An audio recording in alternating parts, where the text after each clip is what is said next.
Hey everyone, welcome to this week's podcast for the Aurum Spoilercast.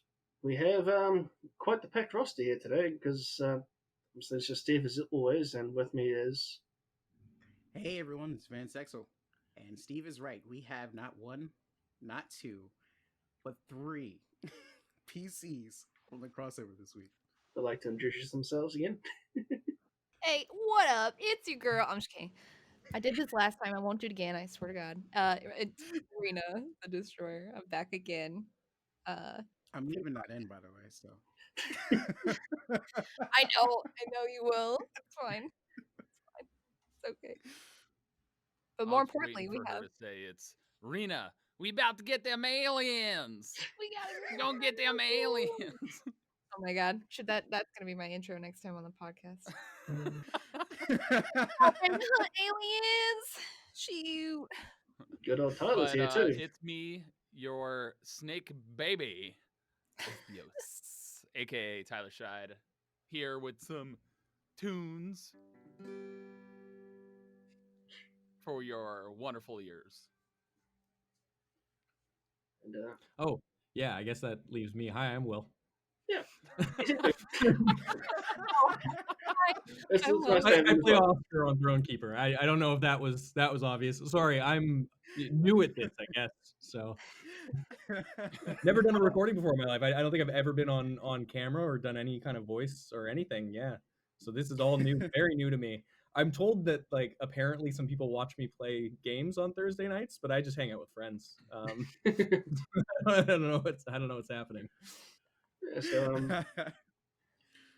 this week we had no Planeswalker, but we also had two crossovers. So it's nice to have people from both sides of it with us today. So we may as well start with the first one, which was a Thronekeeper slot. Where It was Kercellin, and Ravina and Kithel, I believe. Yep. Yeah. Yep. And that's kind of where they left off. Doxy's amazing roles convinced Ravina to be her friend. I'm not going to lie, I was kind of hoping they wouldn't be friends. Well, to be fair, I don't think they are friends. I think that they are cordial now. There's a certain sense of, betrayal whenever someone fucks with you, just to be blunt, right? And so, that's not going to go away just because a few nice rolls happen.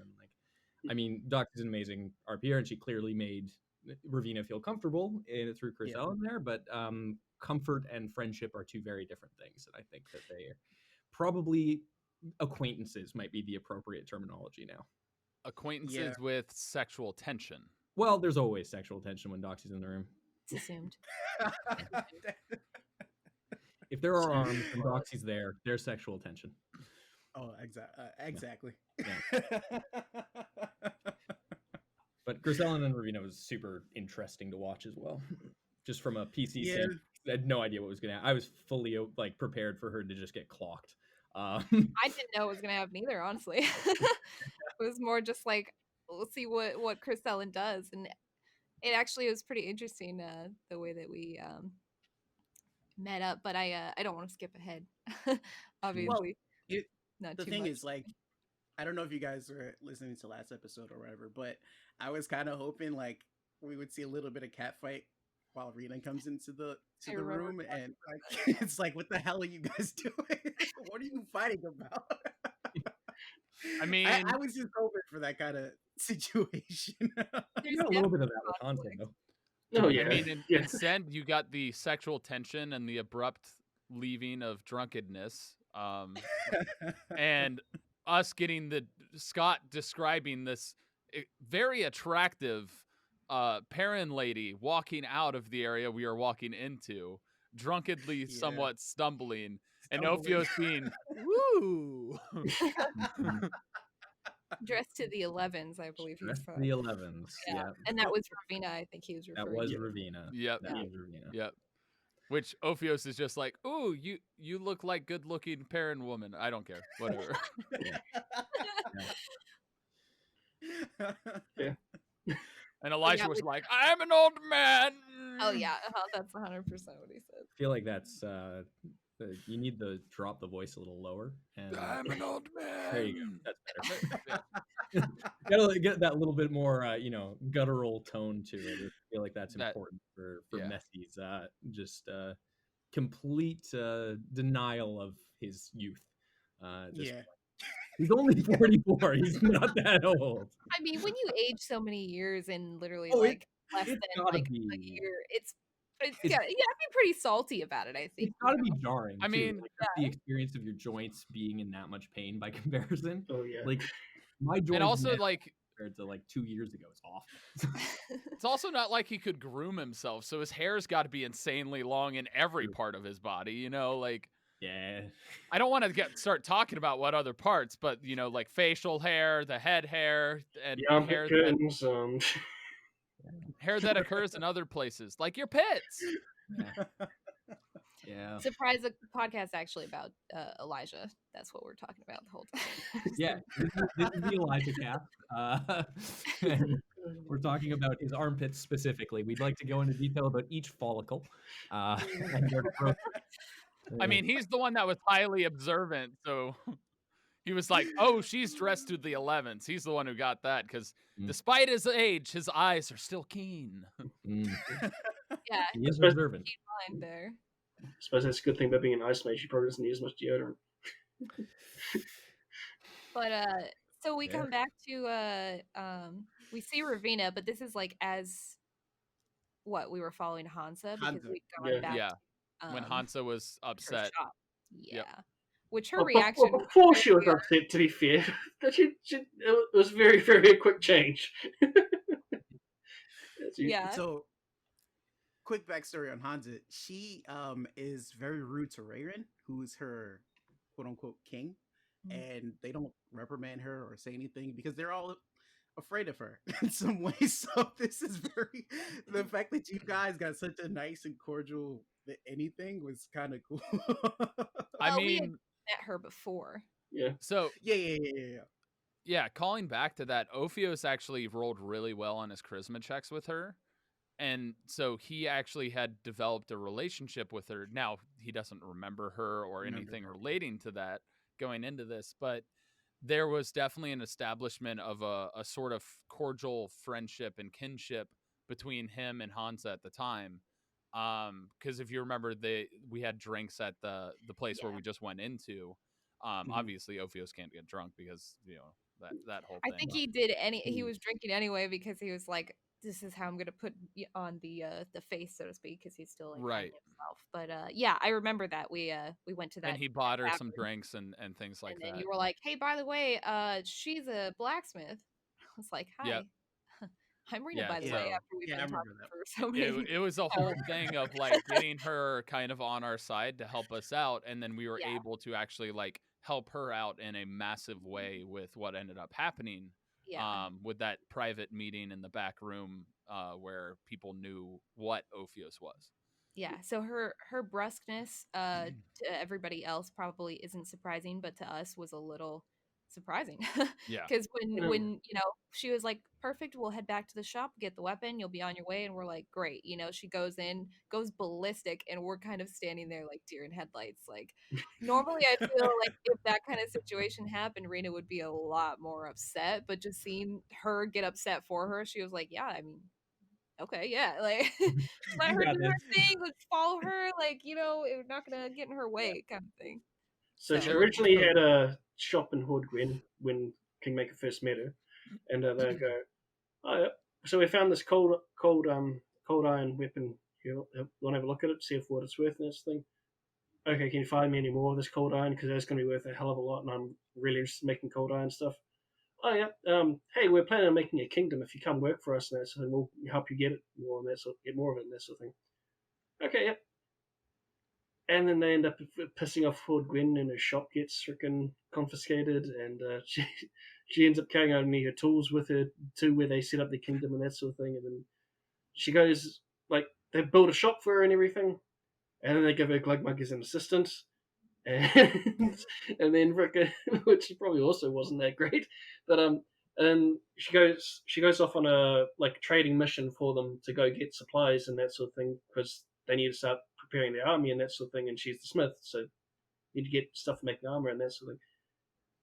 and then they go and make a deal for funding from the money place, the Shiv in India. Like they've got most of the money and that sort of thing. And the collateral is all the stuff Hans had just brought back with her after meeting you guys. Yeah. So she's even pissed off from that too. And then, Yeah, she's got a lot going on. yeah, so Yeah.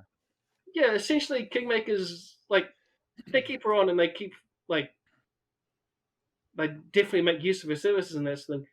But they keep on doing a lot of stuff to annoy her. So it's not Yeah. surprising that she blew up for the audience.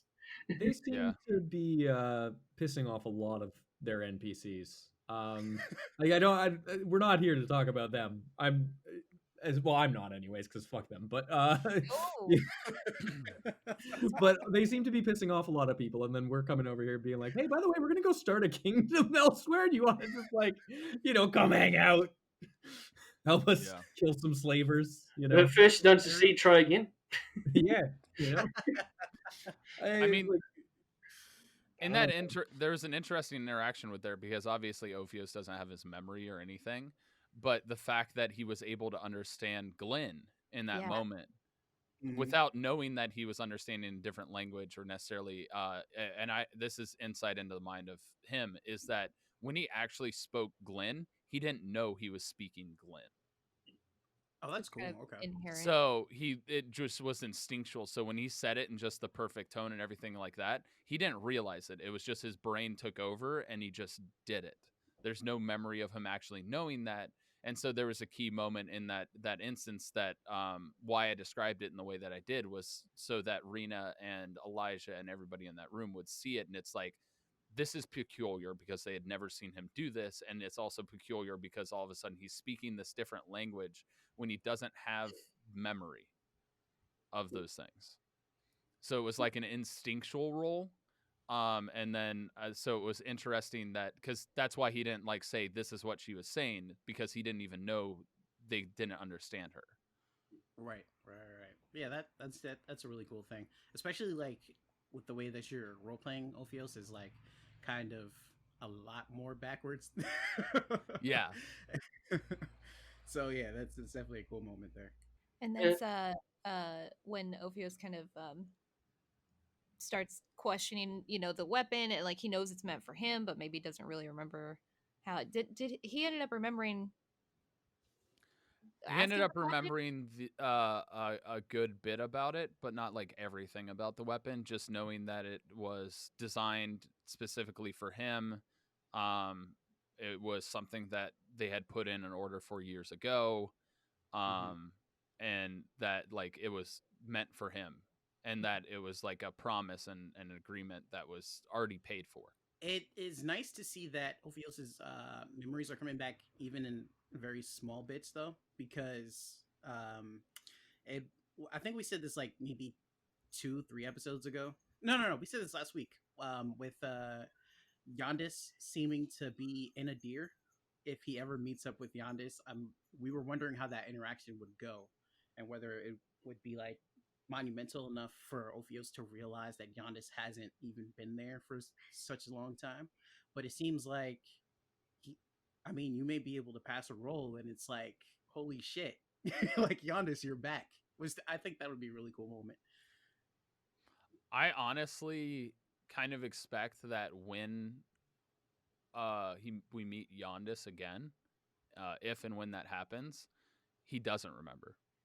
He just realizes how monumental in the emotions of Rena and relates to it and gets this instinctual feeling, but he doesn't actually remember who Yondas is in that moment. I actually fully expect that there will be a role, but for me, I think thematically it would be more interesting if he didn't succeed on that role than it would be if he did, because if he did, it's such a Yondas was such a huge turning point for Ophios in how his character developed. And so him forgetting that makes a whole different distinction of what is Ophios actually going to become if he doesn't remember in that moment. And the way the memory is serving and the way I'm playing it is like everything in his mind is jumbled. So he forgets stuff from his past, but even the new memories that are coming in, because his mind is so scrambled in such a way, he's not even necessarily able to remember short-term stuff. Yeah. So it's like think of it like somebody who has chronic amnesia, that they like just forget stuff after a time, and it's just because it's like having brain damage. And so it's one of those things that it's not just that his long-term memories are gone and sealed and there to be opened eventually, but it's also messing with his capabilities and understanding of what's currently even happening around him. And that's wherein lies like the question of like, are you guys mates, or like things like that that have come up. And it also plays into the part to where he's saying stuff that he normally wouldn't say, because he understands that he's supposed to hide his identity, but he doesn't understand what is out there and what isn't. And so like when he brings up lopers in the open and other stuff in the open, it's such a nuanced thing. The only thing that he knows for sure is the instinctual nature of hiding his face and his actual identity from view, but not necessarily the information he knows. And that was super interesting as well. I don't want to jump ahead too far, but just in terms of the interaction between our party, which is just very much a, hey, we're going to tell you everything we know and just have complete open communication, coming into you guys where you definitely hide information. And like, I know that's the case for Kingmaker as well. Obviously, like we've seen that over and over again with the interactions with their people. You know, information is something that they hold very close to the chest, and coming in and having us interact with you where we're just like, no, this is what we're doing. This is all of the information we have. And you guys just be like, I'm sorry, what? We're having a conversation about things now? You're talking about things? I think we started out being a very secretive kind of group, and we're very wary of each other ever since the beginning. Right. I can't like pinpoint any one of us that like started that, but we've just kind of continued that, and everything about our purpose has been just pretty, it's something that we're not like openly talking about to anyone else, so we're just keeping everything kind of to ourselves, or like you said, kind of close to the heart. So we're less inclined to be sharing these kinds of things with other people, especially new people. So to see that is kind of like a shock. And then to like new Ophios, right? Like he's wondering if this is just the new norm, you know, or the norm in general, because he is none the wiser. So it's interesting to see how that's going to be like changing the way that we function. You know, aside from everything else they've been through up until this point. But yeah. Well, I also think it's like an interesting dynamic also, because Thronekeeper is essentially like Agents of the Crown, where they actually have stuff and they get sent on secret missions, but they're so willing to tell everyone everything. It's like, and everyone else, it doesn't have that connection with like some kind of grand government or anything. Like even Kingmaker, like they could let a couple more secrets out than they do. That would actually help other people, but they don't. And it's like only Thronekeepers seems to be the only people that are like, yeah, I mean, if we tell you guys this, it may help us. It may not, but it may help us. So we'll exchange information. So here's the thing, though, right? We're not part of the Preclarum. Like we're not spies. We are diplomats. We are people who are meant to go on and have these exchanges of information and gather this information openly. Like we're meant to be doing that. And that's part of the mentality for sure. Crystallin is someone who definitely can keep secrets, and you know, if she needs to, absolutely would be able to. But the strategy that we've gone into this with, and this is something that we talked about even very early on in how we were approaching things when we were going to Yovance for the first time, was no, we're upfront about this. We deal with this in an upfront manner. We are going to go in there and deal with it. Whatever we see, we deal with that. And so like from the very start, we've built this idea of, no, we have to trust each other because we're being put into this group together. And the best way for us to do that is to be open in all things. Now, that doesn't mean that we're going to be going around doing stupid information passing. Like we're not going to walk up to, you know, Mr. Slaver, who I don't remember the name of because my memory is terrible, who had, like, we met initially where we got Ka from, and tell him, hey, by the way, we're planning on starting a rebellion in Yovance. Like we're not going to go up to just anybody, but like it's, if we see some value in okay, this person at least leans towards the ideals that we're trying to achieve, or they could be strategically important. We don't know that they're going to be.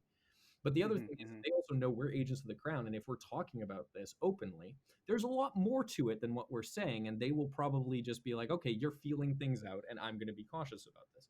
Then we let them kind of drive the conversation around how much they're willing to divulge and how much they're willing to communicate and what kind of connection they're trying to build. And that's just Chrysellan diplomacy strategy, right? So it's, when we go and approach someone like Regicide, we're like, we have no idea who you people are, except I know Elijah, and I'm sure we'll talk about that later. But I know Elijah. I trust Elijah, so I trust these people. So I'm absolutely happy to communicate with them what we're doing. No problem. No questions asked. Absolutely. I definitely see that with Chrysellan's approach. Like when we walked into the brewery after Hansa, she just walked straight up to us and was like, hi there, and so for us, even just that, we're like straight up hi? a direct approach, assertive, like, what are you doing here? Who are you? Right. Yeah. She's just like, I'm Chrysellan, nice to meet you. We're like, oh, introductions? What? We've never had this before. I'm sorry? You got to see Ophios being like, I don't know what to do with some lady's hand. Yeah. Just holds it. Just holds it. And it's that nice moment. Which was kind of nice, yeah. But touch. But even still, like continuing on with that is like right off the bat, like after introduction, asking, what's going on, what are we doing here? She's like right away, I know about the sword, like I can figure this out. Don't worry, like just ready to kind of jump into action and fix the situation here. Probably the smartest thing to say with Hansa right there. Yeah, that moment of tension that was very interesting was a thing. I do just want to remind people that are listening, Hansa's what she said she was going to do to Glugmug after she found out Glugmug sold that sword was I'm going to break their fingers and you can have the rest of them. Yeah. I was predicting she was going to flay him alive, so at least she's a little bit tamer. She probably recognized that she'd get in shit for actually like killing him. Now, harming him immensely, I think she could get away with. But if Ophios had his memories back of early Ophios, he might have killed him. So he would have been like, make sure you bring back the body. But in this case, it's working out kind of, I don't know, I suppose in our favor. Because, I mean, Chrysellan was there. She's like, listen, I got it. I got you. Like, we'll get the sword back. It's fine. No need for violence. Notice that she immediately went in and was like, I am going to try and build diplomacy because I don't know who you people are, but you've clearly been able to convince someone who this person who I'm talking to is comfortable with coming into his shop and yelling. You are someone who at the very least has some level of importance. I'm going to make that connection and see what I can do to build that relationship. Just immediately. That is an immediate, like, I'm going into diplomacy mode. This is what's happening. And Doxy is very good at like recognizing that stuff and playing Chrysellan that way. And that's just one of those subtleties that if you don't pay attention to how she approaches the situation, you don't necessarily pick up on that. And I think that that's a subtlety that's really important to notice, is that she is immediately going, I'm a diplomat. This is what I'm doing. I'm going for diplomacy here. I'm trying to build a relationship. I'm trying to build a connection, and I'm trying to do it in the least violent way possible, wherever possible, because she is still squeamish. If you remember from the first season, she still doesn't like blood. She still doesn't like violence. So. And she pulled the crossbow, and there was just an instinctual moment where Ophios was like, "Nope, no weapons right now." I like that part actually. Yeah, it was just that seemed bad kick. Because really, Hansa just grabbed her by the scruff, and when a weapon was drawn, I'm like, that's escalation. And we're in an environment where Ophios doesn't want to have that. Like him. Like, if he had his memories back, would definitely have acted the exact same way. But this was just like wired in him that he saw a weapon and he's just like, avert. Yeah. I think that is a nod to his manipulative kind of behavior. And I don't mean that in a super bad way, but like, that's kind of how Ophios is. Like, and you've mentioned this before. He controls the situation. He manipulates people into to his benefit, like whatever he's trying to do or accomplish, and see somebody who can possibly help him, he's going to take advantage of that, whether it's to their benefit or detriment as well. That's doesn't really matter to him. The focus is the end goal there. So it's cool to see him like kind of inherently acting the same way. It's like, so like when I say it's very Ophios, that's kind of what I mean. Yeah, there's a particular line that Ophios says a lot is they have use. Yeah. Okay. Let's move on a little bit to Laszlo and Oscar's meeting to with General Jaeger. Yeah. Yep. Oh man, that was a stressful encounter. Like this is just from like inside the head of Oscar. He is not a diplomat. This is like he is still very much, yes, he's military minded, and yes, he's a leadership, he's a leader in the military to some extent, but that's more through um uh accolades than actual like leadership. It's more just that he's a standout, and so by that, he is a leader to some people, and he does train people, and he does do all of that. But going and actually having these conversations and interacting in a way that's going to be, no, I'm speaking on behalf of the crown right now. That's a big step for someone who's a master venator. Like, that's savant level stuff. That's not something he should be doing in his mind. And that's why it's very much a conversation of like, we can talk about this, but we're going to have to take this back and bring it to the crown. There is that sense of ownership over the conversation, but not over the decision. And that was a very weird conversation. It's a very weird conversation. Well, I do think you were better suited to it, though. Yeah, that happened last episode, but it was interesting because you guys may not have been able to get what's his name, Leon, but you were able to get a lot of information from Leon. And this, like, not only just the information, but contacts, names, and all these other things, with him guiding you to who you should go see and who he trusts and who you may not want to actually see, but he'll give you the name anyway. And so, like, it was very, because Leon is definitely that type of person, but it was very interesting to see him have so much trust and so much faith in you guys, like Amulta's ideals and freeing Yovance.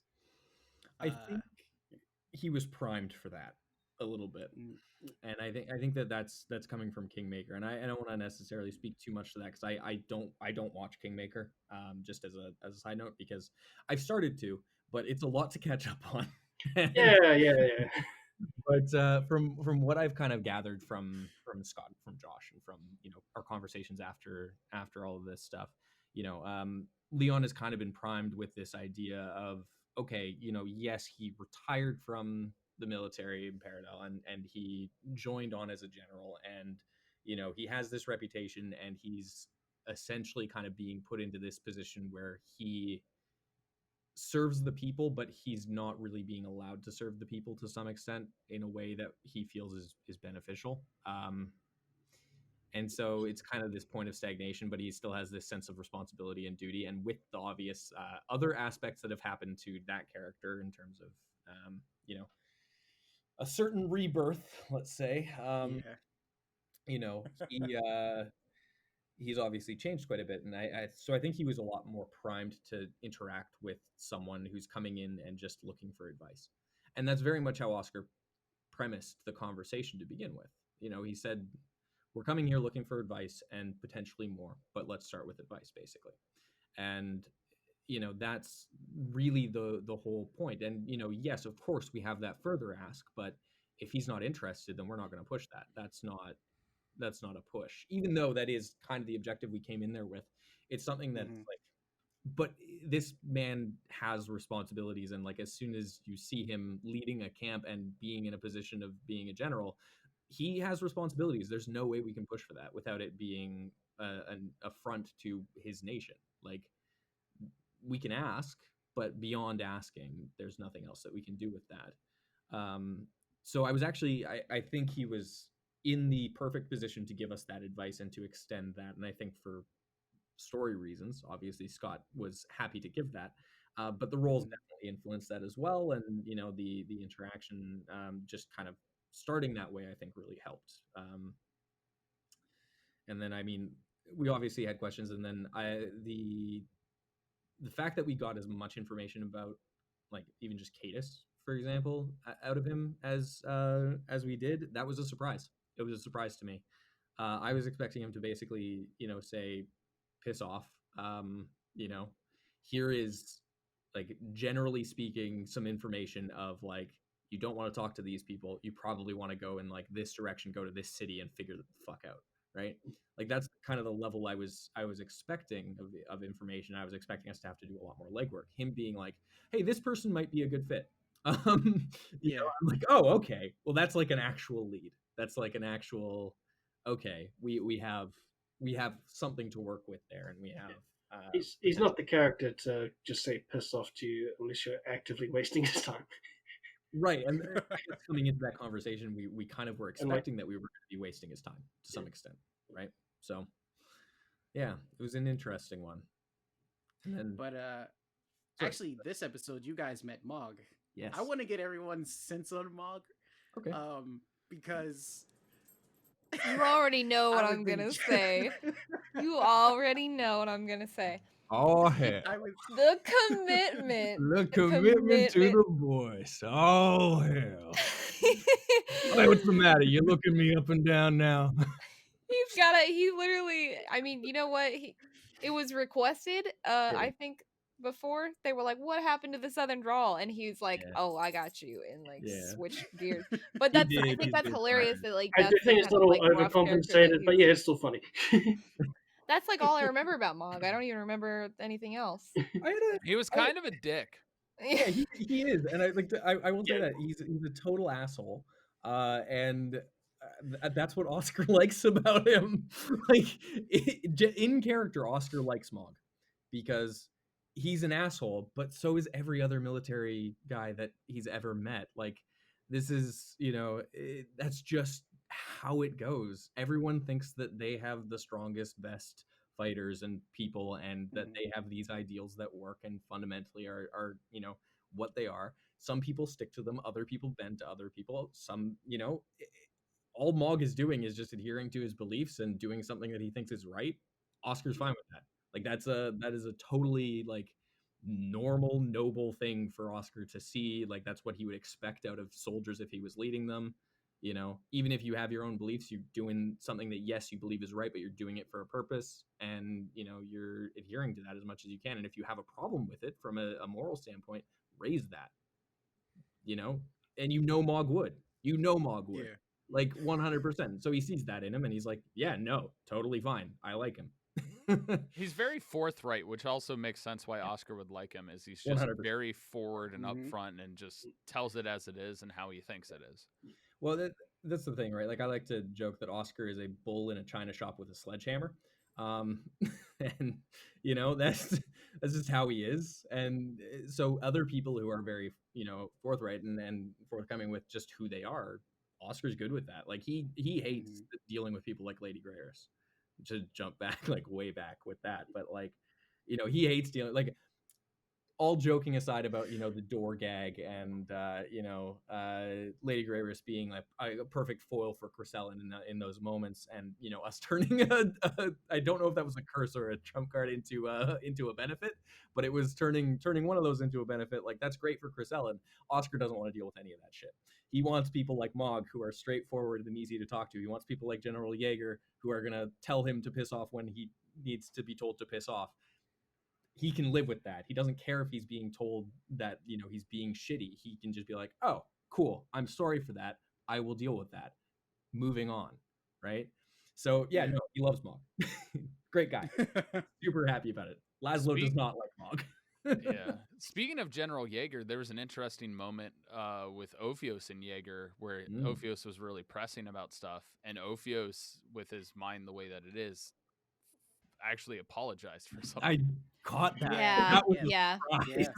That was an interesting thing and take that just kind of floated into my head in the sense that like he wouldn't know how he would normally address this and just kind of was like he sees it falls back to that whole idea of the manipulation and use, but he doesn't know why he chose to do what he did.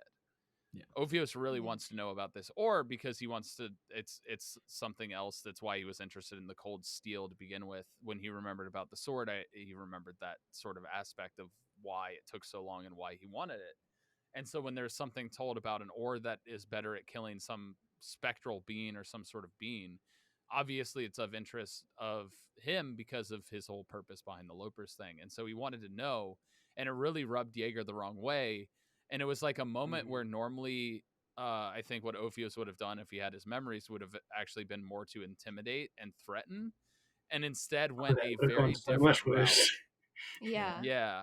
That was very interesting, the entire interaction too. And honestly, I thought that's kind of where we were headed, because that's what we typically do. Because I was like, okay, cool, we're gonna intimidate, try to get some answers here. But then um finding out that he looks Paradale military, but he's not, Yeah. that's a huge difference, particularly for Rena. And so hearing that and realizing that this is someone who Cadis looks up to or sees as a mentor, or whatever that may be,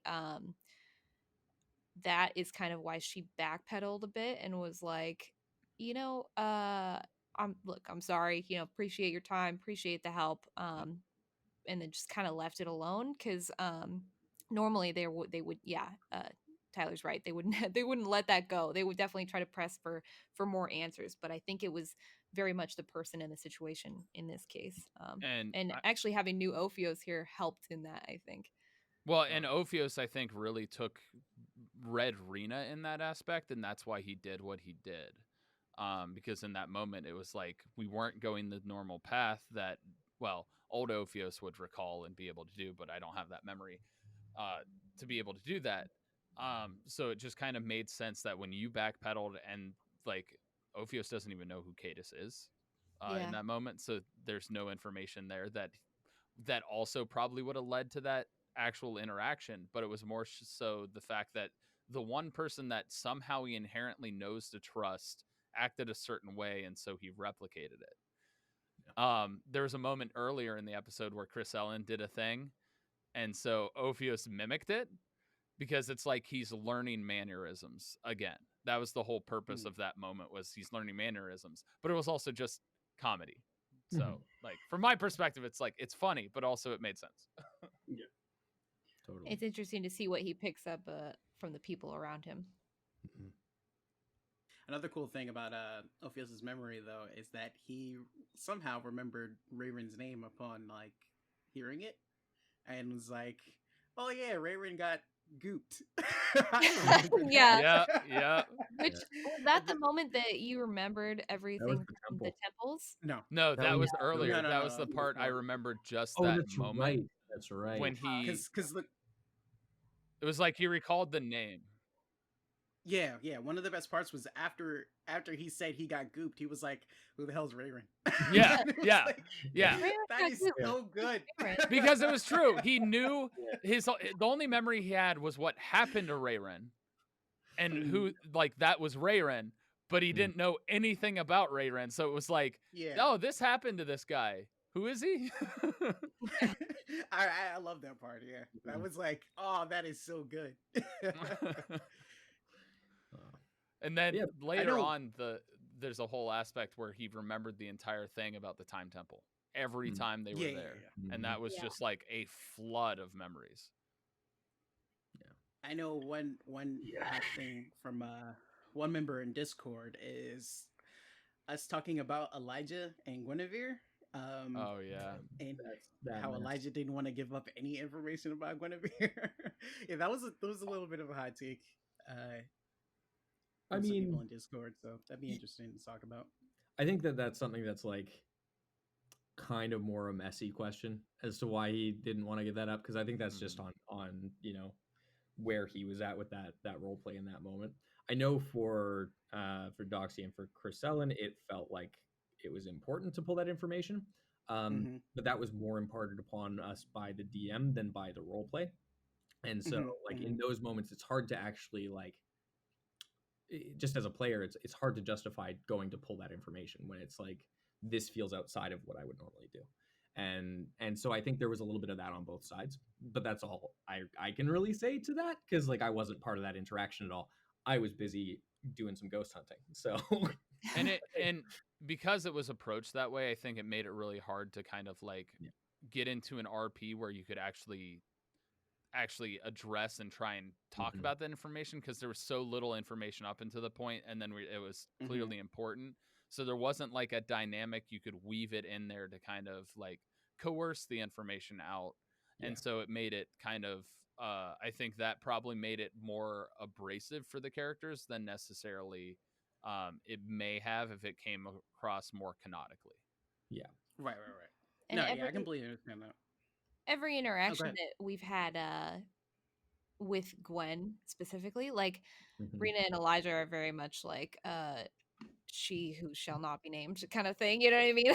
About like, it. But she's we Lord don't Voldemort. Yeah, we don't.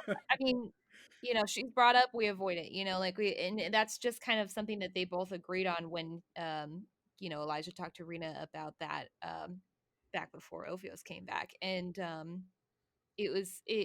she, after he told her that, Rena did not push it, but decided, I mean, if she comes up, like we're gonna have nothing to do with her. I'm not gonna make it difficult for Elijah, but like we're just avoiding it altogether. So she's on the same page, and I completely think like she understands like why he would be so unwilling to just talk about it to anybody, um, especially someone new, who we don't really know their intentions or like what's going on. And it just so happens that Gwen is here and she's our only option.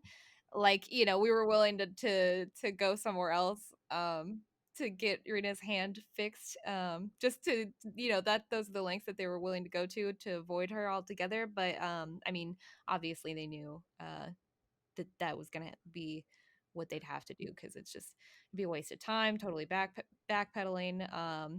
So she just kind of had to suck it up, and it was like, listen, I'll take care of it. It'll be a quick thing, and then we're going to get out of here.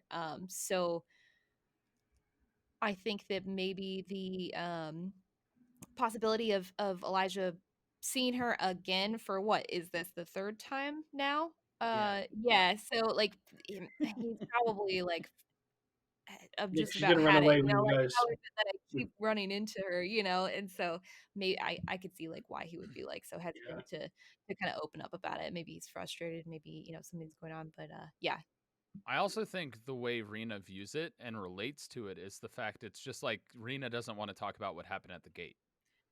It's that whole trauma situation. So the fact that happened, and then that got disclosed about Elijah, and it also that got disclosed about Elijah right after Ophios pretty much died, in the eyes of Rena and Elijah, made for that whole understanding of like trauma and not wanting to talk about that trauma, because talking about it is like reliving it probably for both of them, which is why Rena doesn't want to talk about the gate and Elijah doesn't want to talk about what happened to him. Well, and having Gwen as a physical being, like a person, actually, that is just like she's kind of become the embodiment of that trauma. So avoiding it like the plague definitely makes sense in that case. I'm kind of happy you guys said that though, because I was gonna bring up 2 points. One, I actually didn't think about it like that. I was more thinking that Rena's a ride or die chick, and she's like, "Oh, you don't like that? You don't like that person? Fuck it, I trust you, and I don't like that person." Ophios asked me to kill someone, done. Elijah asked me to murder somebody, you got it. Like, she's there. Like, those are her friends. She'd do whatever it took if she felt that was necessary. I mean, obviously she's not like I'm gonna jump off a cliff if you jump off a cliff kind of gal, but she'll do what she Go can. back to the whole, I for- have your back. Freaking. yeah. You know what? It keeps coming up, and she feels bad about it. So she's like, "I'm really gonna mean it this time." So Here's the thing, though. Scott listens to this, so now he's going to have a situation where Elijah and Ophios have to jump off of a cliff, and Rena's going to have to make a decision for whether or not she jumps off that cliff as no, well. I 100%. I know. It's gonna Fortunately, happen. Elijah has gonna happen. fly, so that's probably going to make it a lot easier. Well, we did keep joking about the whole rocks fall, everyone dies thing, and then look what Yeah. happened. We're in this Yeah, you Yeah, can't rocks make yeah. are jokes like falling. that. He will build scenarios around those jokes. That is the reality. This is why I only make jokes about his personal life. Talking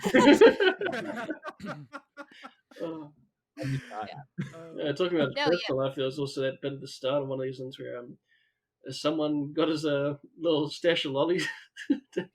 No, someone. We have to call this person out, Snaga.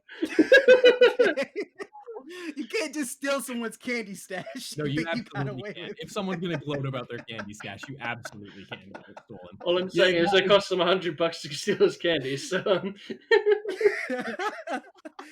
dropped 10,000 bits later on. who's From the the real mouth winner of Babe, here? all right, from the mouth of. Wait, There did you he go. like Oh, use a man. trump card IRL or something? Like, is that how that works? Yeah, he's Real not life that Trump rich. card. So, Yeah. I did Yeah, just well, have to bring that one up. Oh man. Yeah.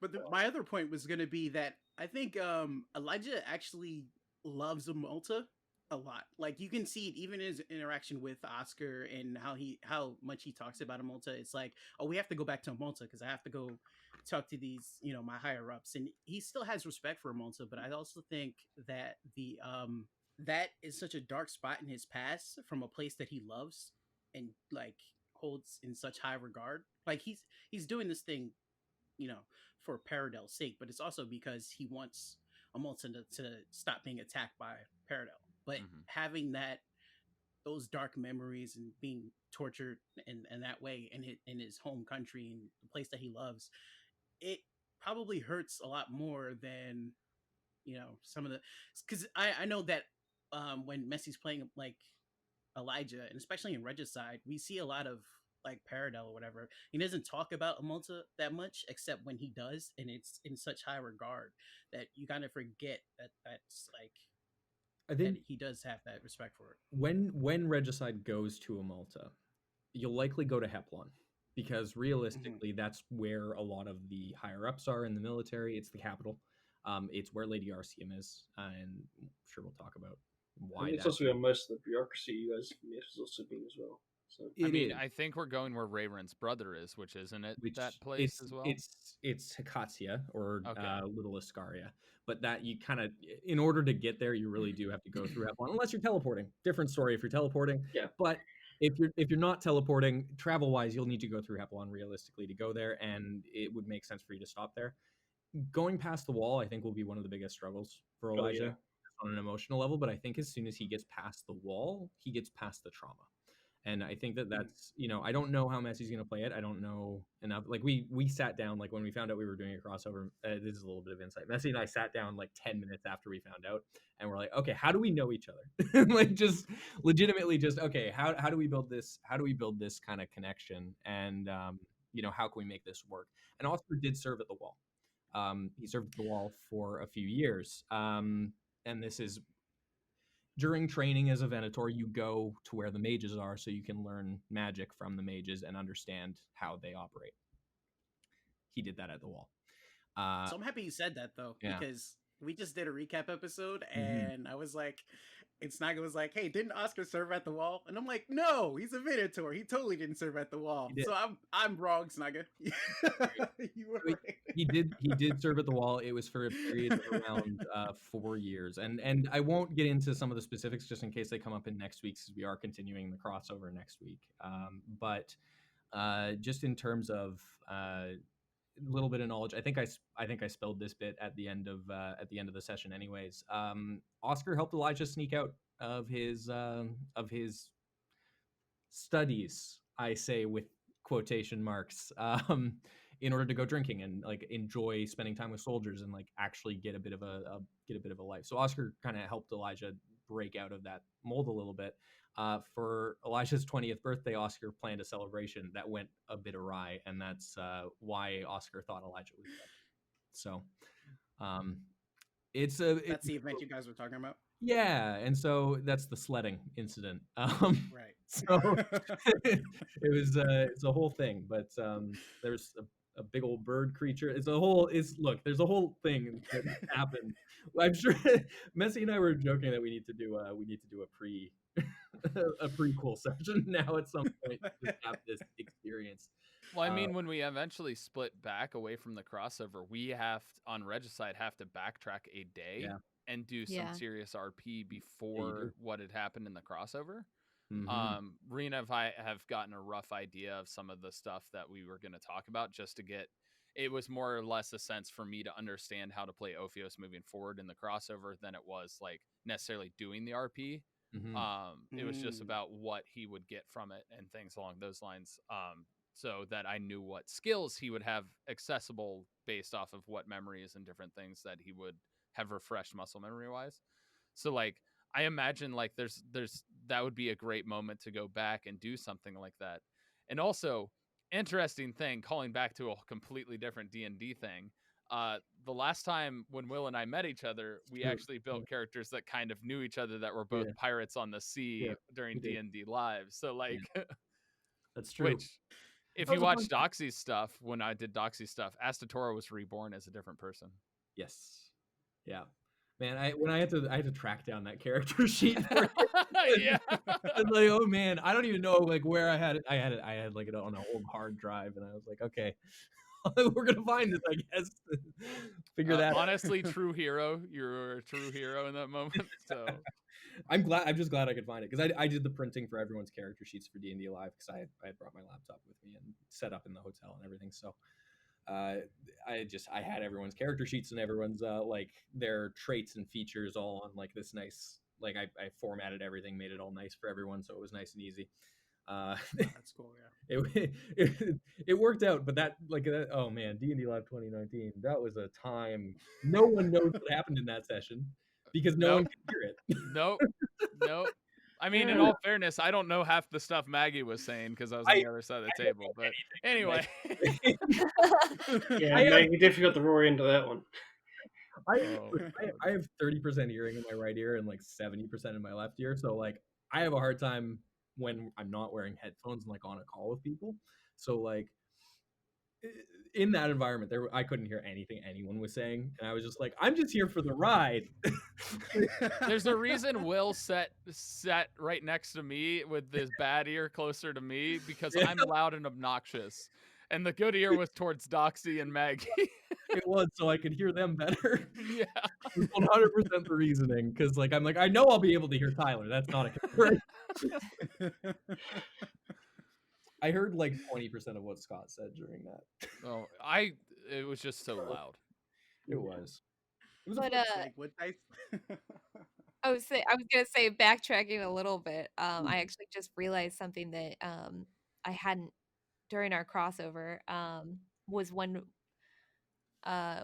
everybody was talking to Chrisellen when we first met her, and she brings up the undead crisis that's going on, like that was something that from Elijah's perspective he thought was basically taken care of, and now we're finding out that they just a few days ago had risen again, and that's why we ran into the creatures coming back and everything, but like just like realizing that is just a few days ago. Which ones were these? Yeah, our time, fuckery or whatever it was, is pretty interesting, because it's like, okay, so having that weapon would be great, and that's definitely why we're trying to get it back. Also, because it was a weapon that we paid for, kind of, with the materials. But anyway, yeah, seeing that time is still pretty severely messed up, and just kind of is just a reminder of how important our purpose is in terms of what Regicide is doing. So that I just realized that was kind of a tell in that, like, hey, things are still messed up. Yeah. So. I feel like I've accidentally coined a bunch of terms for all of the shows. Time fuckery is definitely that was me. Yep. I'm Yeah. hungry. Yep. I think it's great. Like that's the way My we're go-to talking now. right now. Yeah. Everyone is using fuck it luck it now, which I appreciate. Yeah. Scott is the one who perpetuated that. Oh, yeah. Scott and Yeah. chat. Yeah, for sure. But like everyone's using it now, and I'm really happy about that. Because I am a dice whore. So every time there's an opportunity to roll dice, yes, please. Which ones and how many? Which one did we talking about just coming back a couple of days ago? Because I think it's actually a case of they didn't get everything. Because if you're referring to the ones in Vigil, those ones have always been there pretty much. If you're talking about the ones in the Keep, those ones just never saw the light of day. There's also a couple of other places underground where people have been. I think They it was haven't the been. ones in a deer, I believe. I don't remember though. She talked about him to the west or the east. I can't remember. It was It depended on where we were at the time. Pretty much to the east, they seem to be gone, but like there's quite a few underground places where like people haven't gone down there, and there's probably dead things down there that have, because there was a pulse that woke everything up that hit the entire of the country. So anywhere they haven't been is still potentially yeah. a concern. Well, That's why you bump I into just those saw things that. underground. I just saw that whole thing as Chris Ellen not having the updated information that a deer is for the most part clear, and you guys having to just have dealt with undead is like, yeah, there's totally undead still around Makes sense. So, yeah. Yeah. So she was like, "Oh, I had to sleep in the forest and cover myself with leaves because undead were there." And it's like, there's no undead in the forest. Like, Yeah, they're not in the forest. So I think that was There's just other like places to go watch Doxy out for. really. Yeah, I think that was Doxy really playing Chris Ellen well, where that information probably hasn't made it back to Amulsa yet. Like that there's no undead in here anymore. Yeah. Or for the most part. Of course, it definitely has, right? Like, I mean, even the fact that Tristan was also pushing that, like if he hasn't heard about it, the Preclarum hasn't heard about it, because not that he's so high ranking in the Preclarum that he would know everything, but that's something that if he was traveling this way, they would have told him. Yeah. Right. He's pretty high ranking. He's I don't know pretty high ranking, but but- he's not like he's not the I know everything level. At least that's right. how Scott described it to me, is that he's basically like pretty much knows everything, but there are a few things that he definitely does not know and wouldn't be told just based on his rank. But like given that he didn't know, I have a feeling that that's just they have no clue. I mean, this is our first interaction with the dead. Like, and this is something that like I brought up as well. Like Oscar has been trained to kill the undead, but he's never encountered one. He's read books on how to do it. He's been told that there's specific types of metals and weapons that kill them, and magics are more effective than non-magical things, and basics like that. But like actually going and fighting, absolutely not. Never experienced that.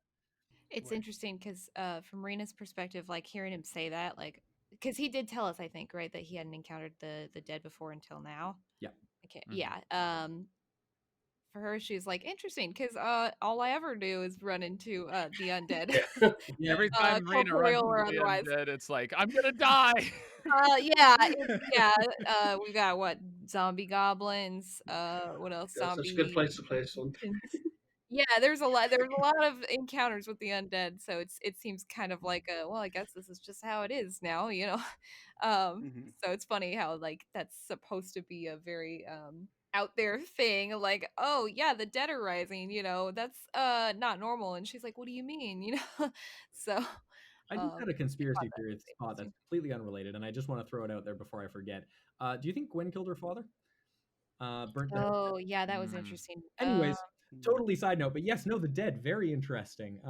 So well, and that was mostly just like that's what we had talked to Christellen about. But then actually we do get into Gwen after that, because Kithel's like, well, it's not really your normal undead, it's their spirits, and so actually fighting them is going to be a little bit different. And then before they leave, they're like, okay, well, we got to do something about Rena's hand.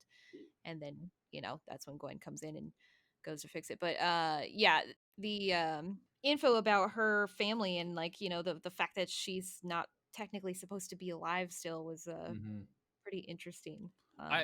It's hard to say like what she actually did and like how know, she's like living this lie and like what people actually think of her. Nobody really knows. I'll find out when we go back to Amalta, because I'm gonna go talk to a bunch of people and be like, hey, by the way, I encountered this person who told me that this person is still alive and currently in this location.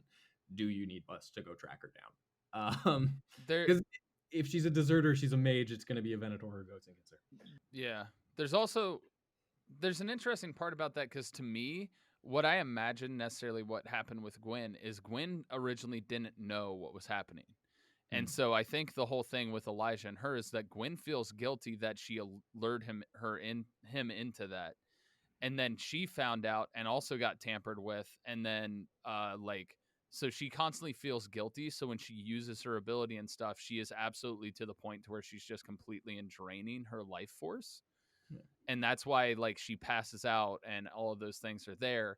And I feel like she's paying the penitence of the guilt that she feels while also being forced in a way by somebody else within like who she has to work under, and is like she can't get away from it. She feels trapped and she feels guilty. Those are the things that I personally think I'm reading off of her as a character, not in game, but just as a PC. Sure. And I think that's totally reasonable. And I think a lot of those things, if you are correct, would lend to the theory that maybe she killed her father. Yeah. Out of guilt. So that's just a total side note. I don't know. I just hang out on Thronekeeper. So this is all I get. So I just hang out on Regicide. One thing that's kind of spoilery from it's been talked about, because it has been talked about in Kingmaker what she's actually gone through. But there's one point in there where it's very freaking telling, and it was very kind of amusing, where because chat knows about that part from watching Kingmaker, and Chrisellen had no idea what she was on about when she said, "Now you're a greater healer than I am." Yeah, yeah, that was a good line. When she said that, it was like everyone in chat knew, and Doxy didn't. I was just like, oh, yeah. I was saying that even before, because I was like, Scott, you're a monster, dude. Why are you making her go through this? Is it the fact that she essentially released her in a way and allowed her to escape, or is it the sense that she has been trying to heal her relationships and the emotion and guilt that she's feeling?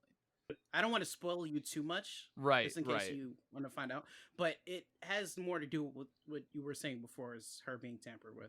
Yeah. Okay. It's just a different way. It wasn't ice magic, this one. So. Yeah. Honestly, I think Rena picked up on that. Like right after she healed her hand, and she's seen this happen to Gwen, highly intoxicated, so we're not really sure what to make of it. But she kind of knows that something else happened. She knows she doesn't have the full story, but she's extremely biased because of Elijah in that case. And so that conversation that they had right before Gwen left was pretty enlightening. Like that's when she kind of put two and two together and was like, you know what, something happened to her too, and like that's why she is the way that she is, and that's why she could perform this kind of magic. But I don't know the full backstory, and she still has this kind of like grudge, I guess, against her. So she's like, I feel for you, but like I don't, like like this is kind of like the consequences of your action. That's from Rena's perspective, and yeah, that's a little bitchy, but that's who she is.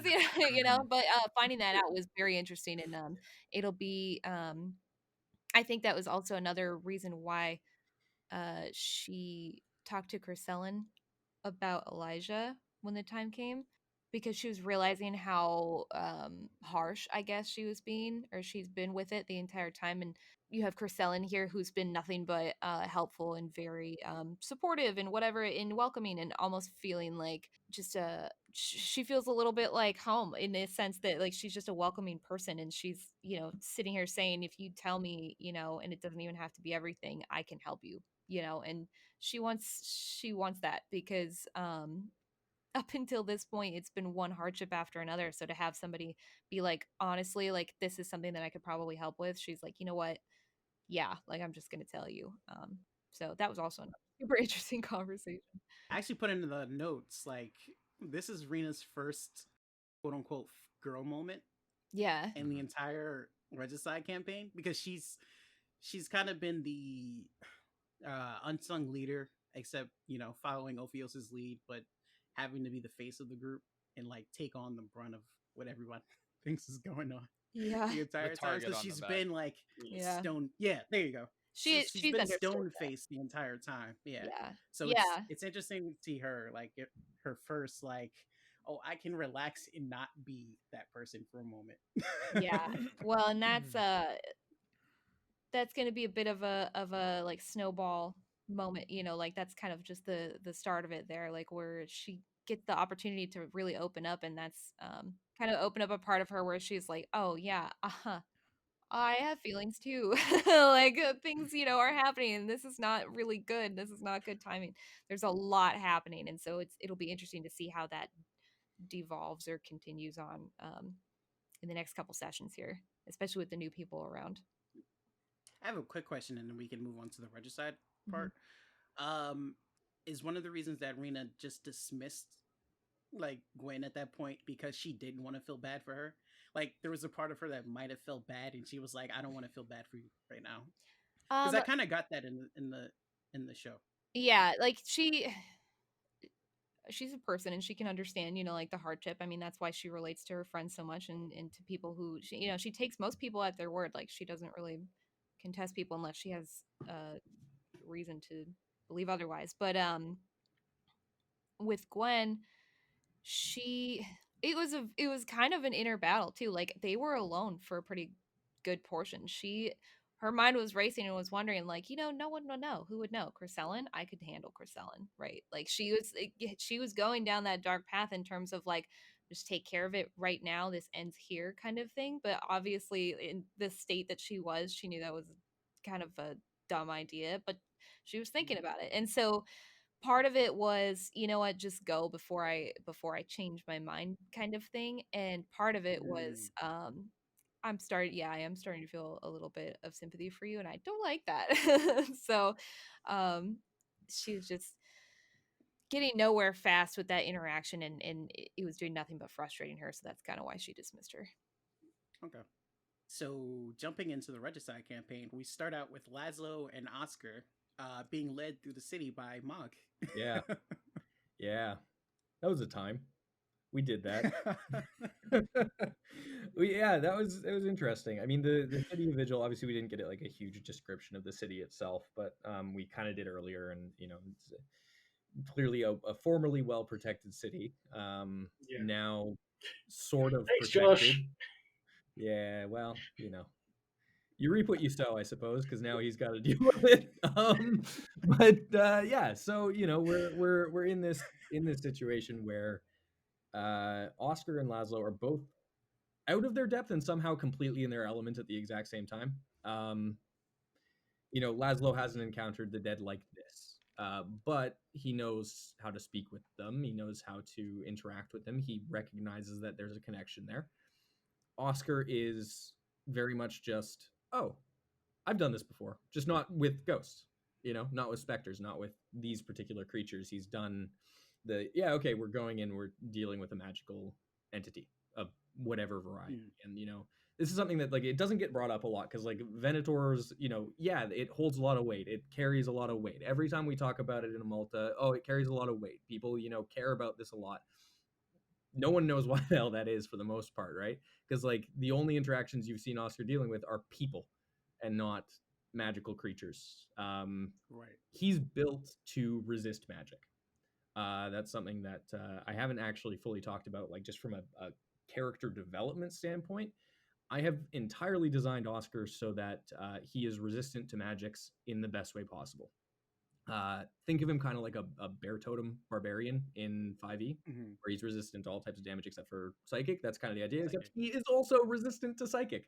But he's less resistant and less resilient to just standard weaponry and like that kind of thing. So that's kind of the idea around the characters. He's built to deal with magical creatures and built to deal with this kind of stuff. And you don't see that a lot in Thronekeeper because we are a political campaign. We are a role play focused political campaign, and Oscar is there as a just in case measure, very much just as a just in case measure, and that's not really a problem. I like taking on that role with him because it allows me to build him up from a place of he has absolutely no idea how to talk to people to, okay, we're building him up to be this charismatic guy somewhat. But in this moment, he actually got to be in his element. And even if it was a moment of we got to stealth through a city where he's not very good at that particular aspect, even if it had gone to the point where, okay, we have to fight a specter, Oscar would have been fine. That's totally like not. I wasn't even worried about those roles because I'm like, if we have to do this, we do it. We have Laszlo, who has a lot of tricks up his sleeve, and we have Oscar, who is literally built for this, and then we have Mog, who apparently has a weapon that can deal with these things. So I wasn't all that concerned. So I was gonna say, at the same time, it's still a spooky place.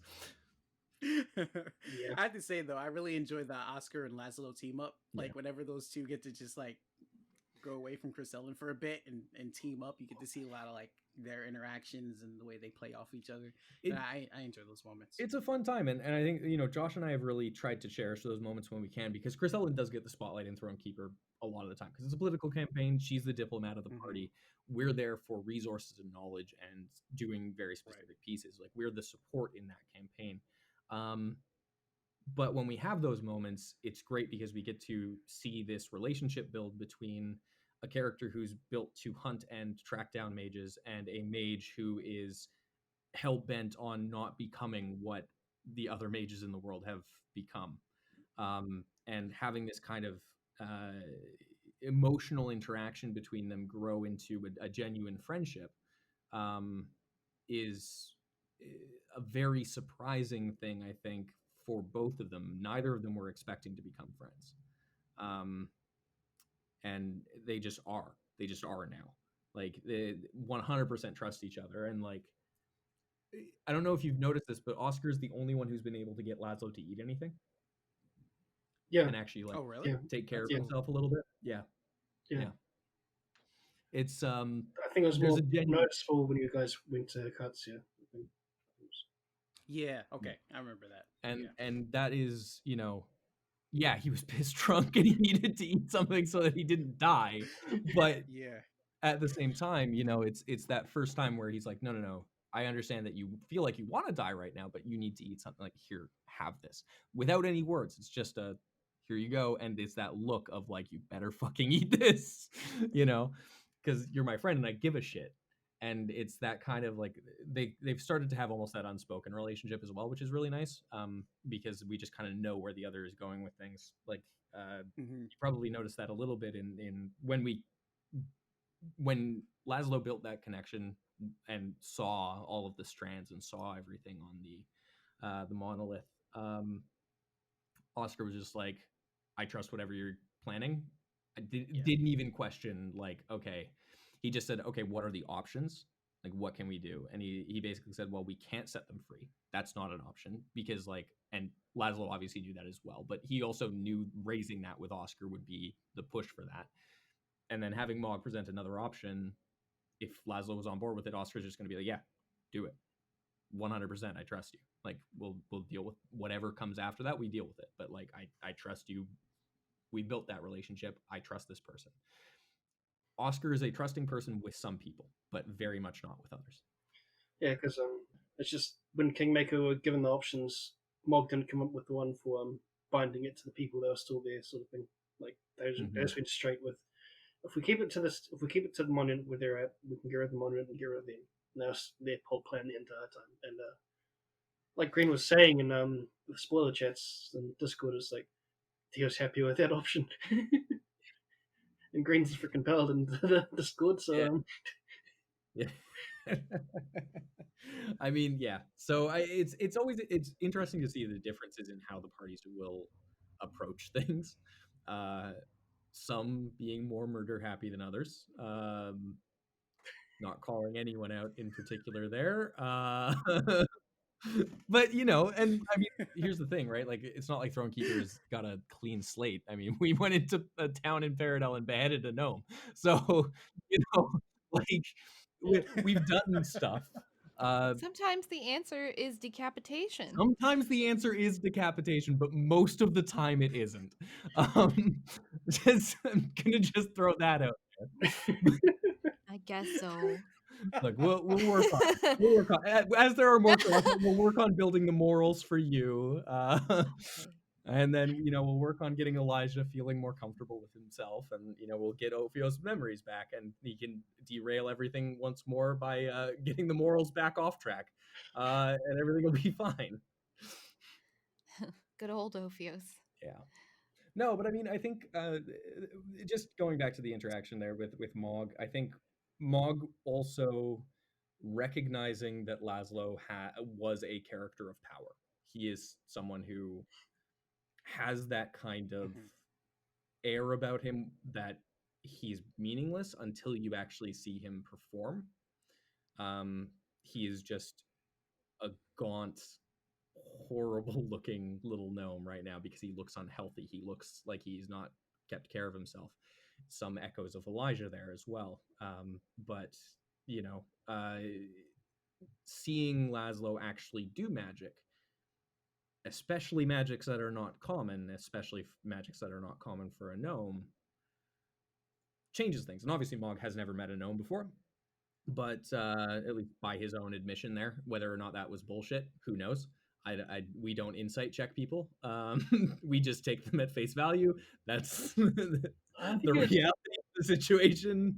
I never roll perception empathy on people anymore because I'm just like, Scott plays it pretty straight with us because we waste so much time, and it's fine. So total meta reason, but whatever. I have no idea if Mog was going to just kill all the people of Vigil. Was I thinking it at the time? Yeah, absolutely. This could totally kill people.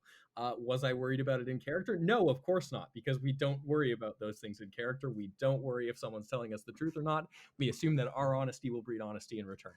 And I think by his own admission, he had never met a gnome, but he met this person of power in that moment, and I think he trusted us more than he would necessarily trust some fucking chosen. I believe were his words. It's easier to see power that is there and present than to be told that someone has power and accept it. Yeah. So I think he presented an option to someone who was at that moment either his equal or his superior in his eyes. So speaking of the monolith, Ophios uses detect magic and learns that it might have something to do with the Lopers. Now this like particularly intrigued me a bit because I didn't think it kind of makes sense now, especially if the monolith was there before Vigil built their town, but I honestly didn't think that they had anything to do with the Lopers. That was very interesting. But go ahead, Steve.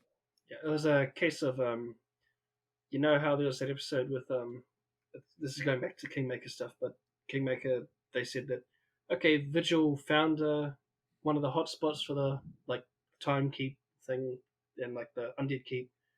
Time Temple and Undead Keep are hotspots, and Vigil found one where they set up their city and they tore it apart. So they might have used building materials for that sort of thing, and we also know who they made the deal with to set the whole keeping people back to protect the town sort of deal thing they had there, which I think Ophios and Laszlo both met. So yeah, there's connections, and considering as that person's also connected to the Lopers as well as 13 is, so that dude's been getting around, huh? Yeah, just like having a good old time meeting as many people as possible, making connections, networking. Seems like he's really got an agenda. Maybe he's trying to move up in the world. Wait, are you saying you guys met Esturgo 13? No, we're talking about the Arbiter guy, the guy that gave you guys the chest. Oh, right, Yes. right. Yeah, okay. they know him, and That's Abstergo. that's 12. a funny. Yeah, that's a funny. He's one of those ones. Yeah, he's a cryptid. It's well, yeah. It was really interesting because the roll that I had to make on that particular check, I rolled terrible. I rolled a 3. Yeah, and I have a plus 10. And then the next time I rolled a 4. So really, ultimately, I got like no info because it was like, it made sense. I actually really liked that I rolled low there because it was like, it made sense that he's like, he doesn't have a full understanding of what he has seen because his memory isn't there. And then I rolled higher, and then I was able to remember the entire time temple because of an intelligence check that I absolutely destroyed. Yeah. And I think you net 20'd on that. Time for net I 20, did. yeah. I nat 20'd on that one. Yeah. And so you the nat 20. recognition that it was not only Loper magic, but it was time magic that was related to the Lopers, and that it was very much equated, very almost exactly the same as how the time temple existed, was a very interesting nuance. But it was like, I played it as if he knew it was related to the temple and he knew it was Lopers, but he didn't necessarily understand the purpose or understanding the flow of the Loper magic, because it's like, he understands what the Lopers are. He understands and remembers the temple, but he doesn't remember his interactions with the Lopers throughout his life as it stands. The battles that Rena and him had with them, and Yondis and everybody involved. So it was one of those things where it was like, early on, he knew, like, I knew what it was. When Scott told me I could roll that, I knew exactly what was there. And it was just one of those things where it was like, I need to roll well here. I knew this was an important roll, and I got it. And it was just kind of like a moment where he got to relate to Laszlo in a sense, to be like, hey, I can see this magic and somewhat like understand it, which was a magic that he didn't understand, but knew it was there. And it was this interesting dynamic where I actually really liked that it was like, he didn't know what he saw or what it was. And so he was just trying to point it out to Laszlo, which if he knew what it was, he wouldn't have done that. He would have said something to Rena, but he wouldn't have necessarily told Laszlo. So it added this play to where it was like, I think it gave Laszlo an intrigue on Ophios, and like, what is this guy? His magic is different. He sees things that, and possibly understands things that I don't understand. And so I think it made this really unique dynamic that potentially is there, where Laszlo has this understanding of Arcane Congress, the traditional magics, and all of a sudden there's this nuanced magic he doesn't understand that somehow this random guy does. Who just happened to come and like Just look at the show city with us. Yeah, like what are the odds, right? Totally. And the fact that he couldn't see completely through the illusion is also a nuanced thing, but he didn't ask about it. There's a whole thing later on where when I said, is he actually paying attention to Ophios' mannerisms? Because in that moment when he said he could see the illusion or see through the illusion, Ophios was like, shit, he knows what I am. And he, like, I would have told him, but he wasn't paying attention, that Ophios tensed up. Yeah. And that's why he asked the question, the prying question of like, basically without saying he's something else, asking it if he saw, like, knows. Yeah, like, what did you see? It was it was like a what did you see? Like, exactly what you see. Yeah. Laszlo was just like, oh, I can just see that you have an illusion up. And that was the thing where he like relaxed and was like, okay. Yeah. So, and the thing is, like, that's a moment where, like, normally Oscar's also a pretty perceptive character, like, just by design more than actually, like, statistically. Just because the party needs someone who's actually perceptive, and so Scott just kind of gives me shit sometimes because he's like, well, you can't have stats everywhere. But, and everyone got shadow trouble. yeah. I don't roll like Doxy does, so you can't have, it's unfortunate, but sometimes he just has to be like, yeah, that's good enough. Sure, a 10 is good enough for this for some reason. Normally he's a pretty perceptive guy, but because Laszlo basically was just like, oh, I don't care about what secret you have, like, right at the start, Oscar was just like, I don't even care. I'm not even going to pay attention to this. I don't need to pay attention to this. Which really was an interesting nuance that just had this, it kept Ophios at ease, which was very interesting. It's good. It worked out. I know when we were talking in the lounge kind of ahead of time, we were like, if Laszlo can just see through the illusion, there's a chance that Ophios instinctively just tries to kill Laszlo. Right. Like, which could complicate our relationship for, just actually like getting stuff done or learning new things. Because might also make traveling to a monster a lot more difficult. Yeah, old Ophios, original Ophios would have definitely attacked on sight, like, or upon hearing that, I should say, um, because that's it. Like once Mhm. once someone finds out, it's like, oh, okay, And time to die. Old This is Ophios the thing. also, when he said he sees through the illusion, wouldn't have asked the question, he would have struck. Yeah. Yeah, would have And hesitated. this is the thing. If you had done that, like Yeah. at that point when Laszlo said that, Oscar was on guard, like full on. Mhm. You'll note he had his weapons out the whole time you guys were with him. Yeah. Mhm. That was not by accident. That was by design. He had his weapons out the whole time because he didn't trust you. As soon as he found out it was Elijah, he dropped his spear. Sure, but he picked it up before they went into the city. When Elijah wasn't with them. When Elijah wasn't there. Yeah. 100% weapons were still out and ready to go, even when sneaking, which is not a good idea normally. Just that's the reality of it. But like the other thing is, like, as soon as Lazo was like, "Oh, I don't care," and Oscar was like, "Okay, I'm fine." What I'm interested to see is how that relationship's going to develop between like all of us. Yeah. And then also with Ophios having remembered everything that happened in both of the temples, how much like back knowledge does he thereby remember? You know what I mean? Like how much he obviously knows exactly what happened, but does he understand the why behind it? And so it'll be really interesting to see what that is.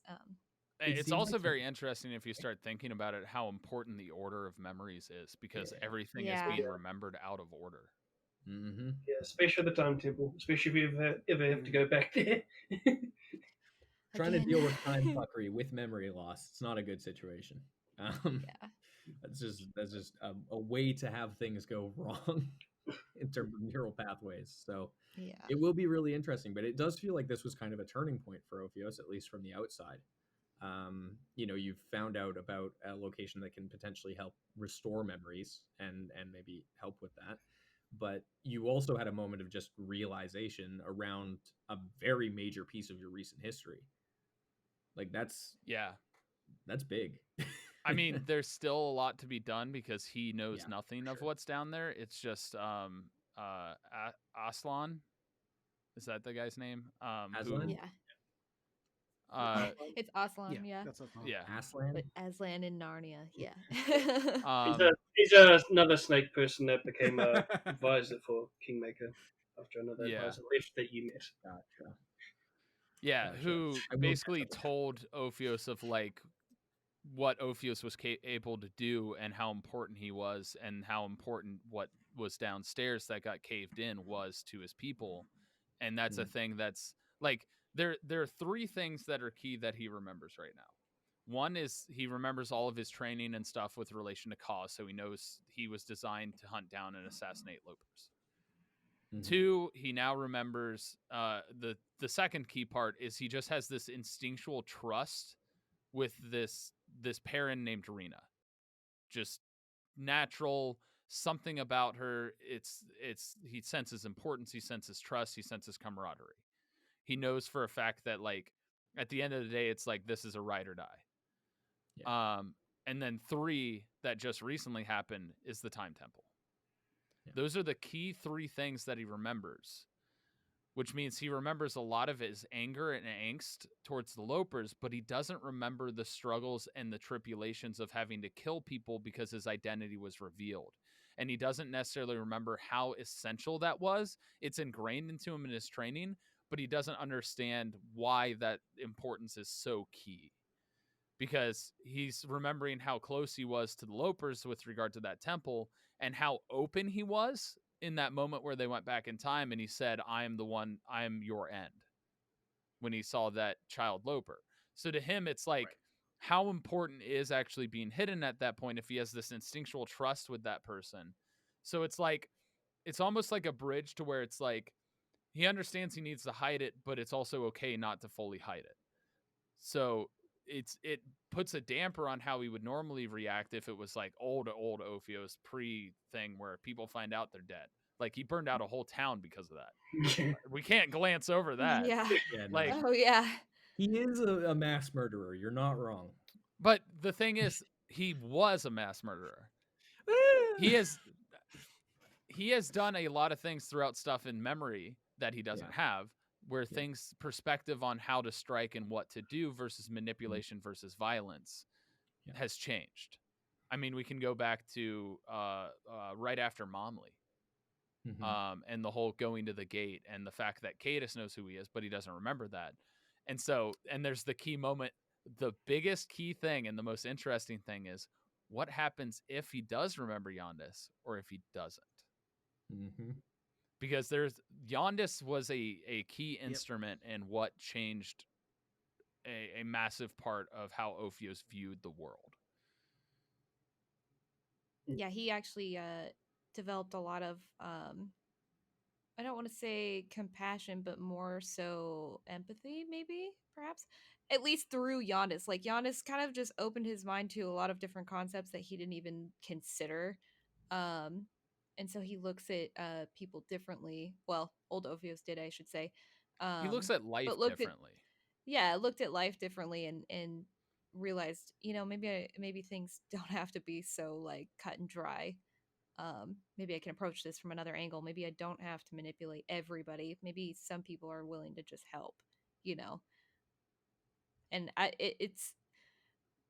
it's going to be something that like is that going to be lost completely, like if he doesn't remember him, or is some of that still there, or is that like being like recultivated, because of Rena and Elijah's actions? Like that's going to be really interesting to see. Also, if it gets flooded back before he has the other memories, how that'll affect how he views himself and views other things in the sense of what he has done in the past versus what he did more recently. And the order of things and how that will impact how he treats things in relation to that knowledge or that memory.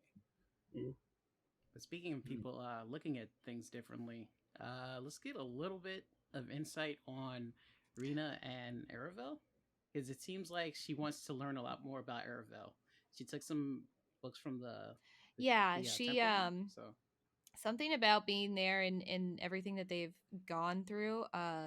She knows that in the past, Lady Aravel has been there for her, in some pretty dire moments. And she's reaching this point where she's kind of wanting to lean on something, or feels like she should probably be leaning on something else, or get some sense of direction or support or whatever it may be. And coming into this city and seeing that temple, like dedicated to her, she's reminded again. And obviously she engraved her breastplate with the like abstract kind of eyes of Lady Aravel for a reason. Like that's still a part of her, but not something that she ever would have looked into before. So now she's kind of got an opportunity to learn a bit more and explore that a little bit. You'll see how that changes her perspective and how she approaches certain things. I mean, I'm not gonna put too many ideas in your head, but a multi-class into an Oath of Vengeance Paladin would be pretty sick. I know Scott has mentioned it in the past, actually. Like that was like a couple months ago. I don't know, something like that. I heard him. There's something about the charisma being thrown around that made him go, probably not at that point. I think it's just one of the times where you guys had a little bit of a level up thing on stream, whatever. It was like, oh no, the charisma needs a. Yeah, because and I think it was maybe right around like the gate or something like that. Yeah, maybe that's when they were. I don't. Yeah, it was a little. It was like not the time, but now we're getting into something a little bit different. I think there's a lot more moments where they do have to be diplomatic here, and we can't always have Elijah being the diplomatic person. And at some point, Rena was called to do that, stop doing it, and without Ophios to kind of buffer, she has to re-step into that. Well, I mean, I'm not going to lie to you. If Oscar has his way, he's going to steal Elijah away for a rebellion. So you're coming with me. Like, I mean, we know a dude who knows how to build a wall, and we're building a new territory. I'm just saying, like, it's anyway, but like.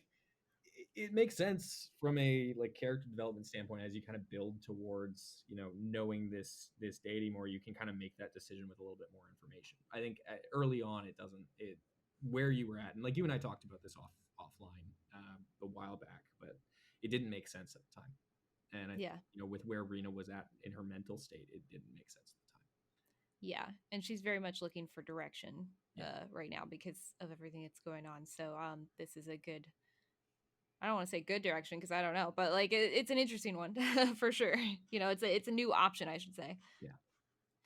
I think it's cool that you had the opportunity in this town in particular to open up to that kind of conversation as well, just because like Rena's in a situation where she was very much just kind of like, I don't know why I'm here, and then having that moment of just like, oh hey, here's a connection that is like actually fucking huge for you. Yeah, it's kind of one of those moments of like, oh yeah, it could very easily be a come to Jesus moment. and also Laszlo just straight up asking her Yeah. as well, like, are you a follower? Follower. Yeah, and her having to think about that and really not knowing what that means, or what it could mean was kind of like, yeah, she's spoken to me, yeah, like that's been a thing, but like I don't know, and then for Laszlo to just, okay, so she's a follower, like she's just, Yeah. and then obviously ask for her help and everything. Yeah. Trying to tie her to that. Well, I think an important note there as well is Laszlo categorizes people. So just like for his own understanding, like it's very clear that every single person that we meet, he categorizes into, okay, are they an ally? Are they an enemy? Are they, what do they believe in? What are their morals? What are their values? He places them in categories. And so he's just placing you in a category is what he's doing, and like trying to get an understanding of who you are for himself. And I don't want to speak for Josh necessarily on that too much, but like just from what I've seen, that's an outsider's perspective on how Oscar views what Laszlo is doing with that. What Oscar sees there is just, okay, this matters to me 0%. I don't care who you follow, what your moral values are, as long as you're trying to do good, I'm good. But like he's very much the, lawful neutral. So like Little does he know. well, see, here's the thing. This is actually an interesting point. I think Oscar and Rena have not had a chance to like sit down and talk. I think if they do, there's going to be a very interesting set of conversations that will take place. Oh yeah, definitely. And I can't place whether or not that's going to be like a Rena and Cadis sort of thing or a Rena and Erwin kind of thing, because those are the other two that I kind of imagine you are more similar to. It's interesting. I think if you get to know Oscar, I think you'll find he's quite different from both of them. Right, and I think that's totally how that'll play Yeah. out too. But we will have to see. I think Rena has categorized Oscar into that camp already a little bit. Yeah, and that's basically just like appearance, mostly appearance wise, like and mostly just personality wise from what she's seen with your interactions with Elijah. Yeah. Like that's what she's kind of basing it off of. Yeah. Well, I mean, the funny thing there is that interaction with Elijah is a very different interaction than most people have seen from Oscar. And like for Laszlo, that was weird to see that Oscar was interacting with someone like buddy and like goofy almost, like cracking jokes at Elijah's expense, saying, because we're both slow, those types of jokes. Oscar has never made those types of jokes with anybody. As long as Laszlo has known him, as long as Chris Ellen has known him, he's the straight edge, like, no, we have business, like, this is what we're doing, this is the job, this is what, and like he'll occasionally crack like little jokes at Laszlo's expense because they're becoming friends. But that's it. Laszlo has never seen him do that with anybody else. So I think you getting that impression is very entertaining because that is not what most people see. Ophios already forgot it, in case you were Oh wondering. yeah, totally. You have the shield and a sword, right? What, Ophios? Oh yeah, yeah. Like, I guarantee Oscar's clocked that, right? So if he sees you fight and he, comes away with, okay, you're fighting purely with instinct, you need some fucking training, he'll take you aside and be like, hey, footwork, man, get your shit together. The interesting thing about that is the shield is necrotic. Very much shows off a lot of necrotic stuff. So like if you really wanted to like look at him, you would notice a lot of really probably shit. Yeah. Itchy shit is what I'm gonna go with. Yeah. This is the thing though, like I think like from a like just a character perspective, Oscar doesn't give a shit about that. He doesn't give a shit if you have like horrible magics. He's dealing with someone who he literally views as the enemy in his past life, as his closest companion at this point. Oh, Laszlo. Laszlo is his closest. Like, I mean, Cressellin is amazing, and like they get along as well, and obviously everyone's close. But like, he has befriended Laszlo. With Cressellin is very much mom of the group sometimes, and so she very much talks down to them, and Oscar doesn't take to that. So, you know, they have their own butting heads, but like, he's dealing with someone who would have been his enemy, like, you know, a decade earlier, and he absolutely wouldn't have hesitated to kill. As far as he's concerned, Laszlo has some pretty horrific magics. So does everyone who wields magic. Magic isn't evil inherently, it's what you do with it. And that's his view, and that's very much the Amalte's view, right? It's, you are channeling this magic and you are doing something with it. Your intention is everything. And so you can have necrotic energy. Oscar won't give a shit. You show him that you're going to do something evil with it, he'll give a shit. He's not going to be happy about it. It doesn't necessarily matter to him, but he's going to pay attention to that, and he's going to basically be like, okay, I don't know if I can trust you. I don't know if we talked about this, but the moment when the specter was put on Rena, and the fact that I call Lady it an Vigil. obelisk. I forget what Scott called it. Monolith. A monolith. Monolith. Yeah. Monument. He said monument like 6 times, monolith 6 times as well, and he said obelisk twice. So I think he said obelisk. All of the I above. called it an obelisk because I pictured it like an obelisk, which is, I mean, you and me both said it like right at the same time. We were like, oh, like an obelisk. And Yeah. he's like, sure, yeah, an obelisk. Yeah. It's like, and then he went on to call it a monument, and then he went on to call it a monolith, Well, and then he went on to call it a monument again. Monolith again. Because Vigil is a Patreon-created city, right? So there's buildings you can select for it, and it was counted as a monument for that building purposes. Why he's still calling it a monument? That makes sense. That makes sense. So the interesting part to me, and I don't know if this has been discussed, is when the specter was put on Rena. It was less about the rejection to me that I hung on to. That was very interesting, but the fact that the monolith had Loper magic on it, and the specter rebound to a different item with Loper, very much keen to Loper magic, was very, very interesting to me. And the fact that it is on that sword, which is Loper, and the other one is Loper, very, very nuanced and interesting in the aspect of like wondering if this specter is actually a Loper specter, is where my mind went as a PC. The conversation, like right away when Oscar asked how many can I bind to myself realistically, and then Lady Vigil saying we should be bound to our people. I think that might lend some credence to what you're saying there. But simultaneously, the Perrin features do kind of indicate towards Perrin, and with Scott kind of indicating towards Perrin, it's possible that he's saying that, or he's trying to get you to rule that out and maybe lean more towards that. It also had to do with how it changed, and the Perrin features became more apparent.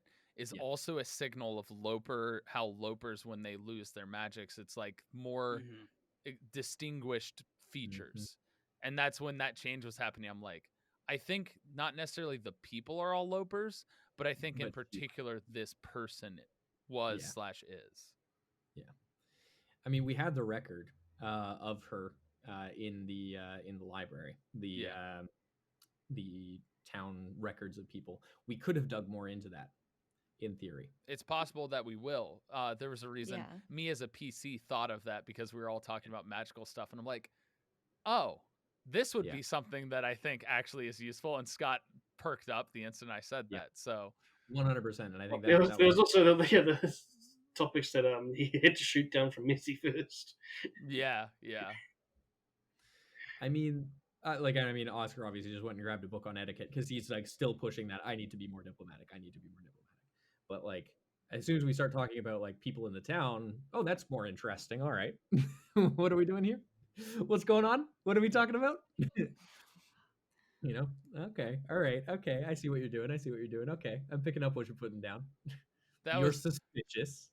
That was me as a PC being like, this is important. Would Ophios have thought of it? Maybe, but Yeah. I think Scott noted very specifically the Lady Vigil's actual name as well. Yeah. And I don't remember what it is because I'm a bad person, but Octavia. Octavia. Yep. There you go. Octavia. Yeah. So I'll be honest with you. I thought it was Ochenko, and that's my brain mixing with a TV show I watched the other day. So that's where I'm at. So, but regardless, I got the O, so that's good. But regardless, naming her specifically, I think, was also an important note there. And I think Right. we haven't technically left the library yet. He also purposely, like, when we were talking about stuff, he purposely named like key people in the city, and that's why my mind went there after I sat there and thought for a while. I'm like, oh, that would be something we should get. Yeah. So I think that's very interesting.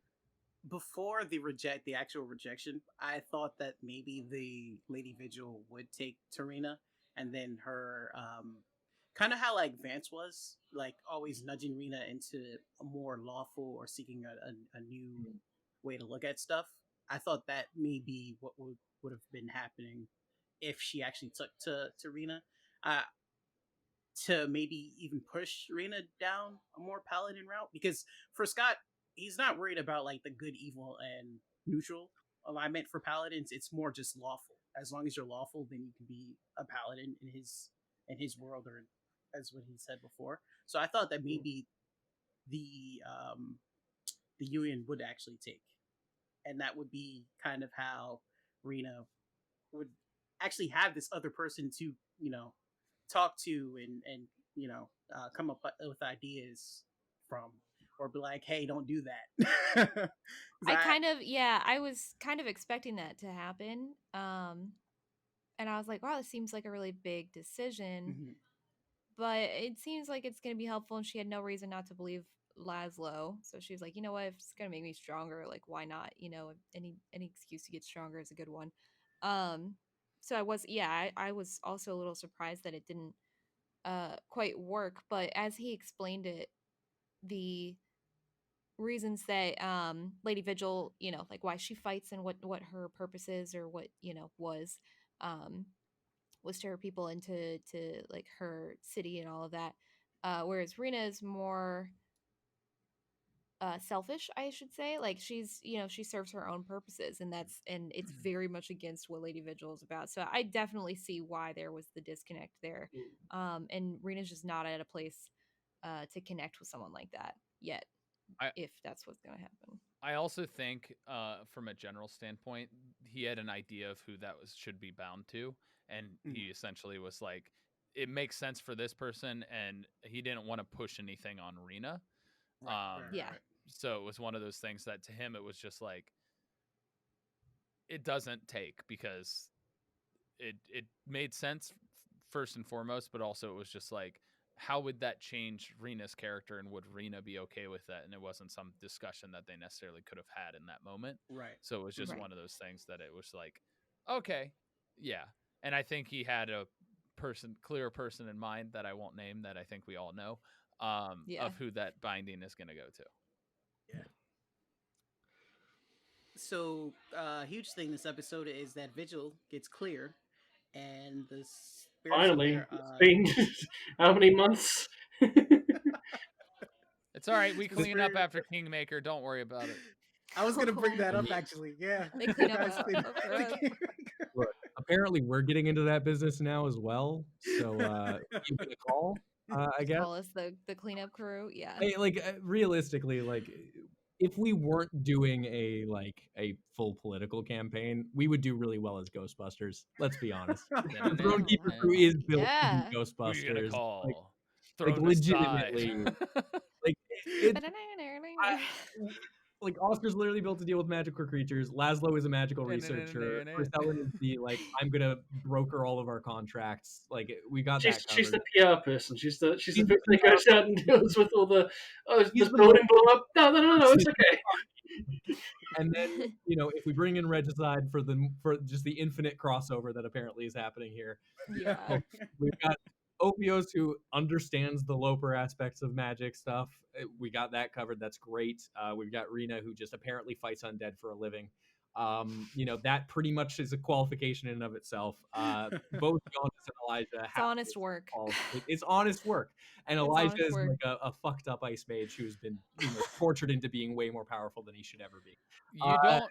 The thing is, you don't want Ophios fighting undead because instead of hurting them, he heals them. So Yeah. Here's the thing, right? We don't send you out on the undead missions. Yes. I'm the undead expert. You're the living expert. We just split the party, all right? It's a good idea. Yeah. No, wait, that's Beishra's thing, not Ophios. I'm tired of the joke of me causing the problems.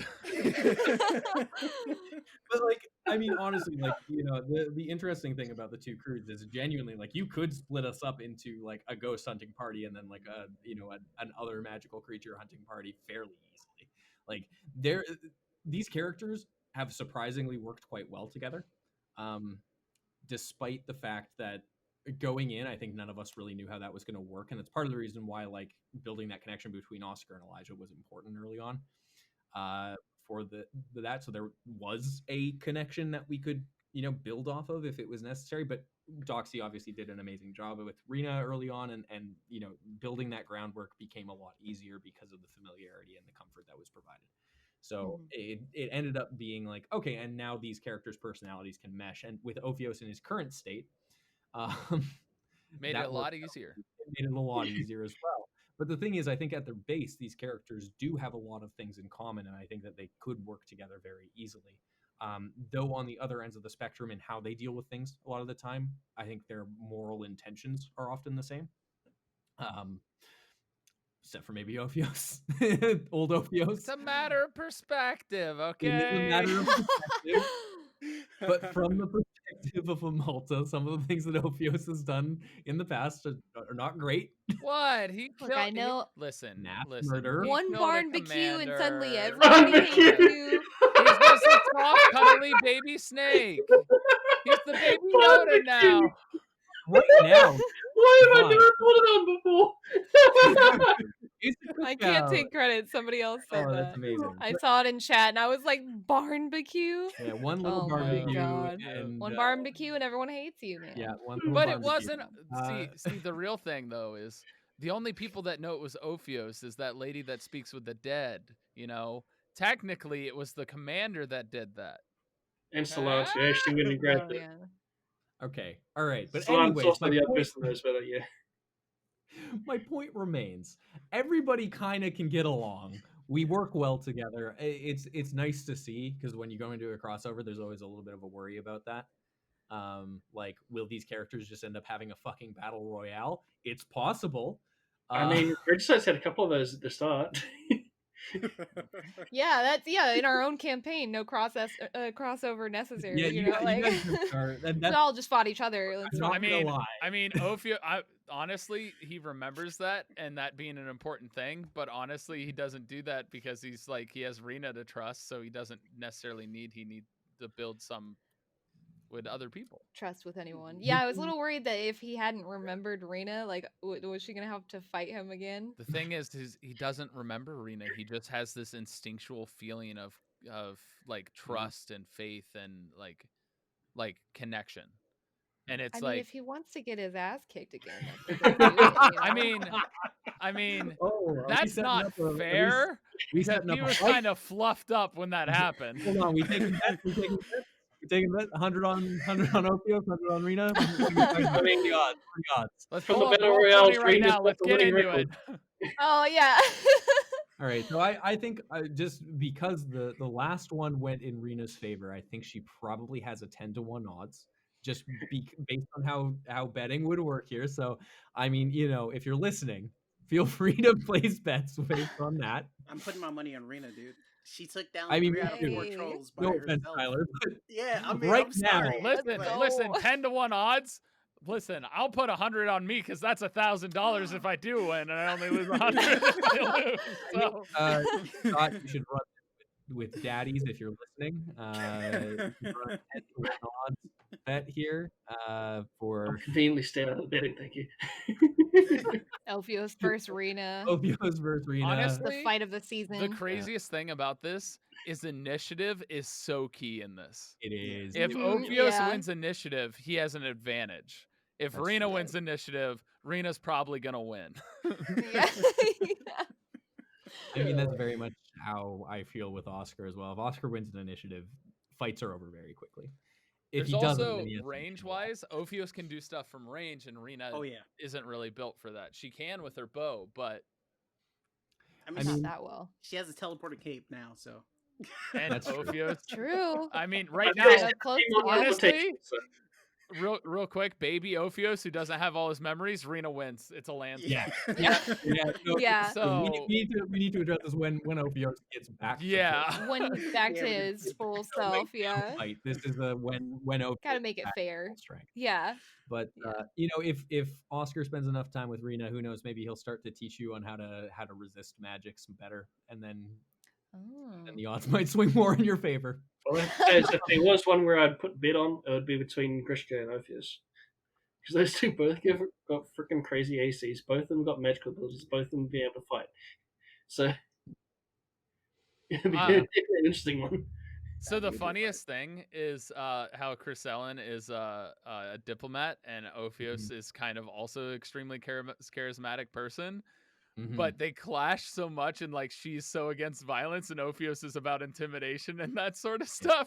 It would be really funny if they but were the the same. diplomats and approach things, because Chris Ellen would get mad at him for like killing somebody or threatening them, and then vice versa, because he'd be like, "I don't care about blood." She's like, "Oh, I don't want it. Oh no!" Like, Look, so here's the thing, right? If you guys do eventually figure out your Loper problem, and then you come back to Amalta and you decide to help us out with this whole Yovant situation, we can have good cop, bad cop diplomats and have Chris Ellen and Ophios go on diplomatic missions together and just have it be just a buddy cop show where Tyler and Doxy just get to hang out and piss each other off for a good 4 hours. And I think Oscar and Rena are the muscle. Yep. Elijah and Laszlo, the brains. they're researching. They're busy researching. They're Yeah. doing their thing. They don't need But to look. Yeah. Here's the thing. Go I ahead, think cop route. the real moments where Elijah and Laszlo get to show what they do are such key moments for just connection in these stories.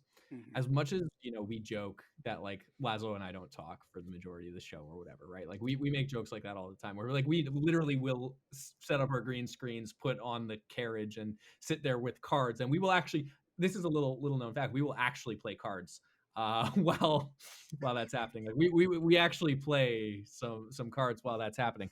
Like, jokes aside, when he has an opportunity to talk, and I think this is the same for Elijah based on what I've seen with Messi and how he's played him, those moments are these huge kind of like connection moments for everybody in the party and for everyone in the audience as well, to see here's this built up, you know, moment, and having this person come in who doesn't necessarily interact that much, it can build that kind of environment of just, okay, there's an effect here that's happening.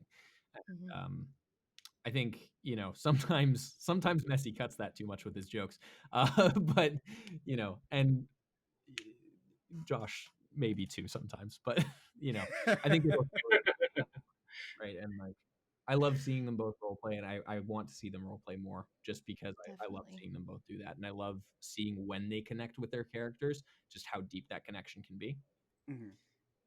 That's the big thing there for me. Like I love seeing it when they connect with their characters and when they build that out. And like Josh is obviously the most like adaptable. He's been playing for so long. He just adapts to the party that he's a part of, and like he knows when to have those moments, and it's great. Yeah. I can't speak for Messi on that. I'm not part of Regicide, but you know, I think it's nice to see that you know, Josh is the Messi of of Throne Keeper in When more ways than one. Yeah, when we have a RP with Elijah, or even I mean Yondis too, like I feel like he's very much in that character's head when he's RPing. So it's interesting for Tyler and I to kind of react to that and interact with him either as Elijah or Yondas, and we get a lot of genuine connection, like you're saying, and like backstory or whatever it is. So it makes it really easy for us to kind of connect and relate to that. And so, in a way, I feel like I've built Rena around her interactions with, I mean, all three of the characters. You know, Ophios, Elijah, and Yondas. Because I'll be honest, I had a completely different uh, image in mind when I started, versus like where I'm at with her now. So, and they have very much influenced that now, and that's been um honestly quite a joy to experience with them, and I'm really appreciative of getting the chance to do that. Yeah, it's good to see as well because, like, I mean, I love playing with Josh and Doxy. It's always a good time, and with Scott, we all kind of have this relationship where it might appear slightly adversarial on stream, but Scott's like he's a great friend, and like we know what we're doing going into it. It's definitely putting on a show, right? But it's nice to be able to have those connections with your fellow players where you can build kind of these interactions around those relationships and how when the characters are connected with the players, the role play comes a lot easier, and it's good to see when that happens. It's tough sometimes to get into that headspace, but I think it's also incredibly important to do. And like it's interesting too because Regicide, like I would say, like Tyler, you're kind of the driver of your group to some extent. Like you tend to push things, like push story beats forward. Not all the time. Not all Sometimes you the go the time. opposite direction. But I'd say like you're primarily the driver for your group. Whereas like interestingly enough, even though Chris Ellen has the spotlight a lot of the time for our group, Josh and I are the mission focused people. Yeah. And like when we have those moments, that's when the major like push happens of like, okay, we've had this like interlude of Chris Ellen moments where it's this, show of information gathering, of relationship building, of, the actual political aspects that we're doing with the campaign. But then we have the transition moments with Laszlo and Oscar, where they are mission focused. We're doing what we need to do. This is the job. This is what we're getting done.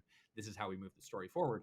And it's funny because we are like not the faces of the party at all. But I mean, obviously, Ophios right now, little less so the face of the party. What are you But talking about? He's like Baby Yoda in The totally, Mandalorian. right? Yeah, totally. Just He's our like baby Yoda.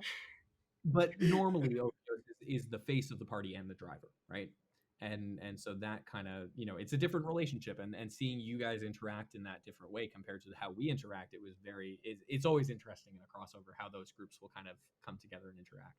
And it turns out we get nothing done, and that Right. that's the reality, and that's why we're having a third session.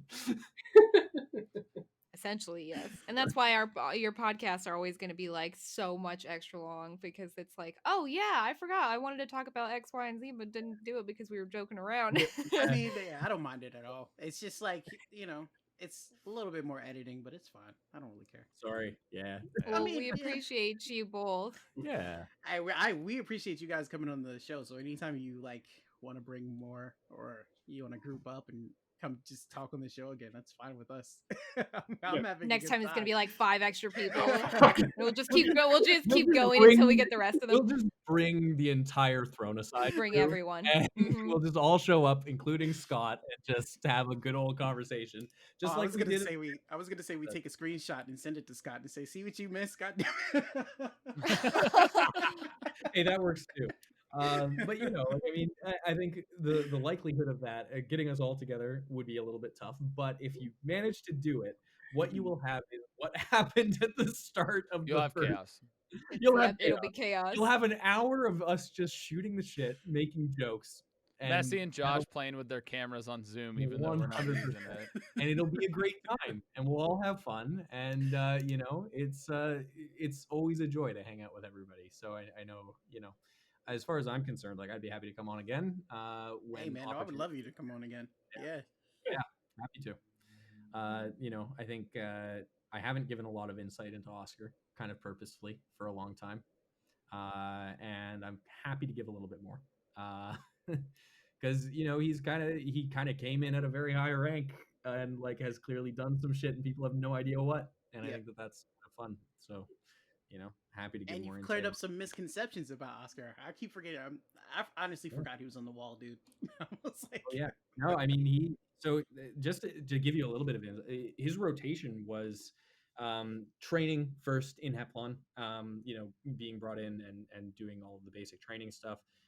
He actually was on the wall first because it is an extension of the training. It's part of the Venator training program, sort of. This is kind of unofficial. Scott hasn't really approved this as canon yet, but I'm running with it. Rena's here, so she can do it. True. Yeah. It's about time we made one of those references. I got you covered. Yeah. What would you like? Put in an official request now, and I'll get it processed. So basically, as part of the Venator training, he goes to the wall and he studies under the mages and tries to get a feel for this. And he's also given assignments while at the wall. It's kind of a 3-year period that he's there. And that's obviously a much shorter time than how long Elijah was there. But during that 3-year period, he met Elijah. He met a few other people who he has connections with, which I have a bunch of names that I'm not going to name drop. I mentioned this on stream as well, but I'm going to give those names to Scott and kind of give him a little bit of information on who they are. And we'll see if he takes them. If he doesn't, he doesn't. But it's just an opportunity for him to build those in if he wants to.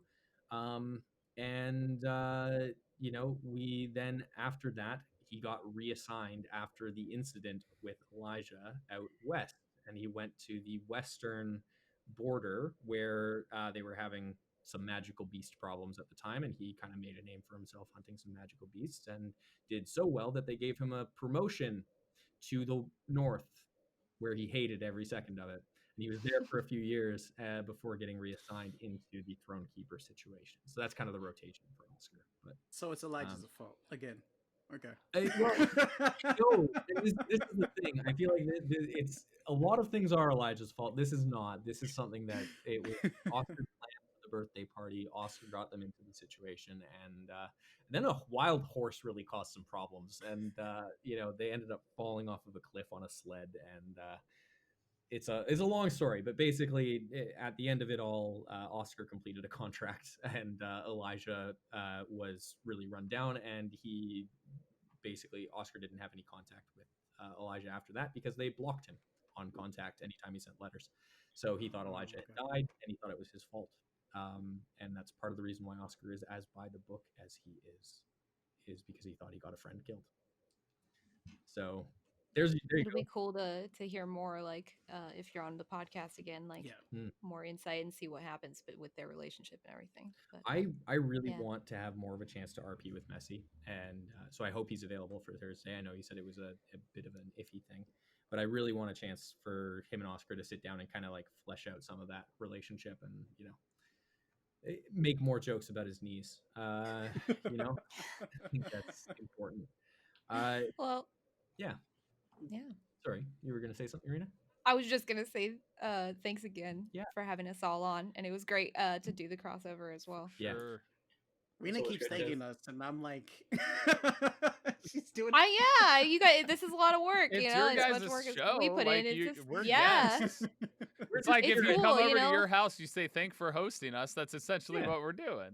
Yeah, and we're in your house. To be clear as well, we have spent 2 hours just bantering about random shit, and is kind of aligned with the crossover, but for the most part, it hasn't.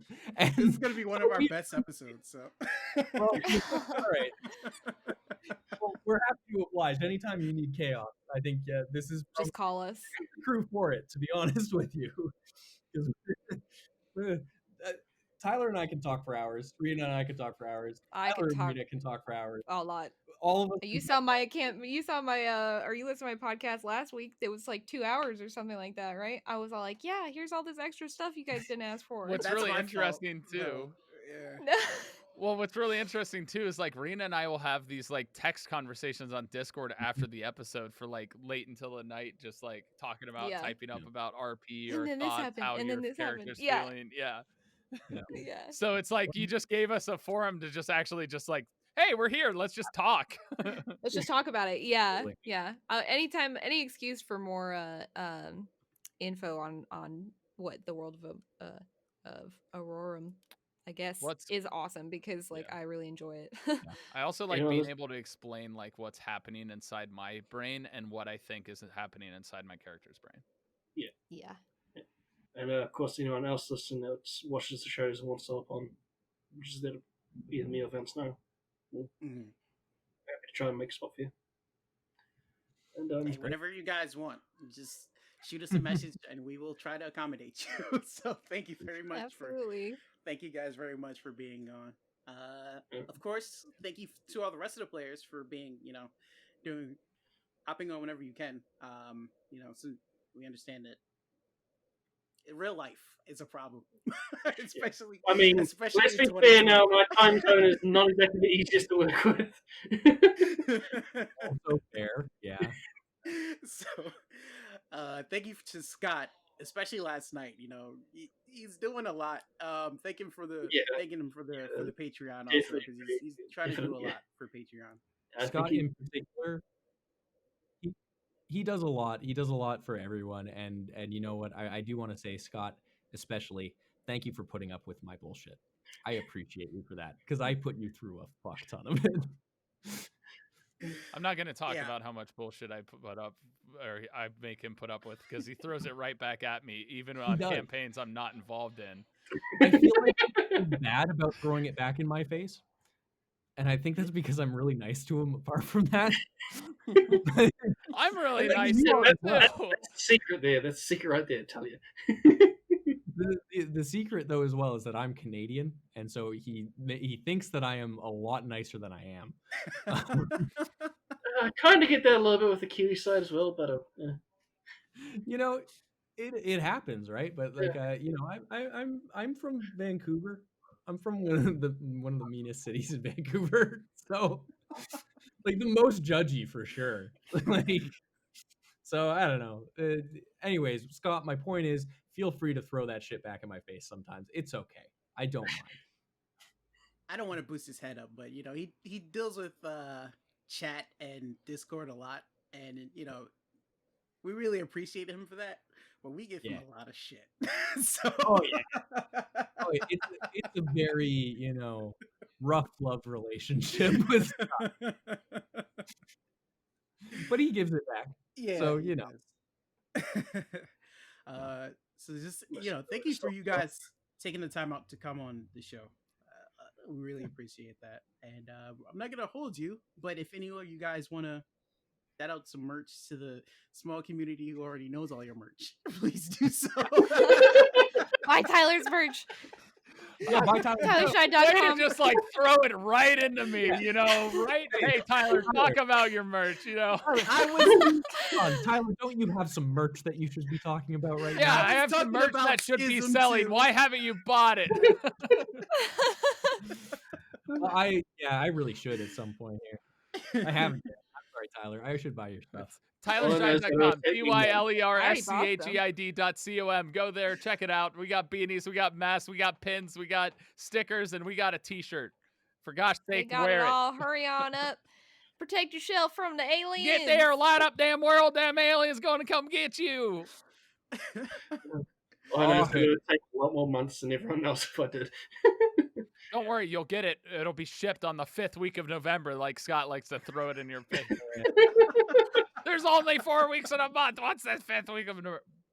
Yeah, because you count like 2 days in a week as a week. Yeah. I mean, it's from where you start, not from where it finishes. There you go. Yeah. I mean, I'm also making a board game. That's cool. It's Schism. ArcanistEntertainment.com. Check that out. That's why I haven't bought your merch yet, because I have to put a lot of money into doing some marketing soon. So I am saving my money for the next little bit. Hey, do it. Pay me. I'll do your marketing for you. We'll talk. At any rate, yeah, that's all I've got going on. So, I mean, but then there's also Rena, who isn't necessarily someone who has merch, but she does a whole lot of shows, and they're very cool. And does art. I do, which will be sort of merch soon. Maybe. Yeah. Well, no, I don't know. We'll see what happens. But keep an eye on things that I'm working on. Rena the Destroyer on Twitch, pretty much everywhere else. Yeah. Rena Destroyer.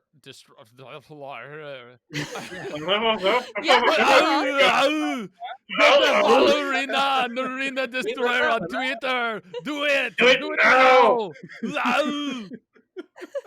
You have to get there. Follow her. Like her tweets. I'm coming on the Twitch. I'm coming on the Twitter. Make sure and share, retweet that shit.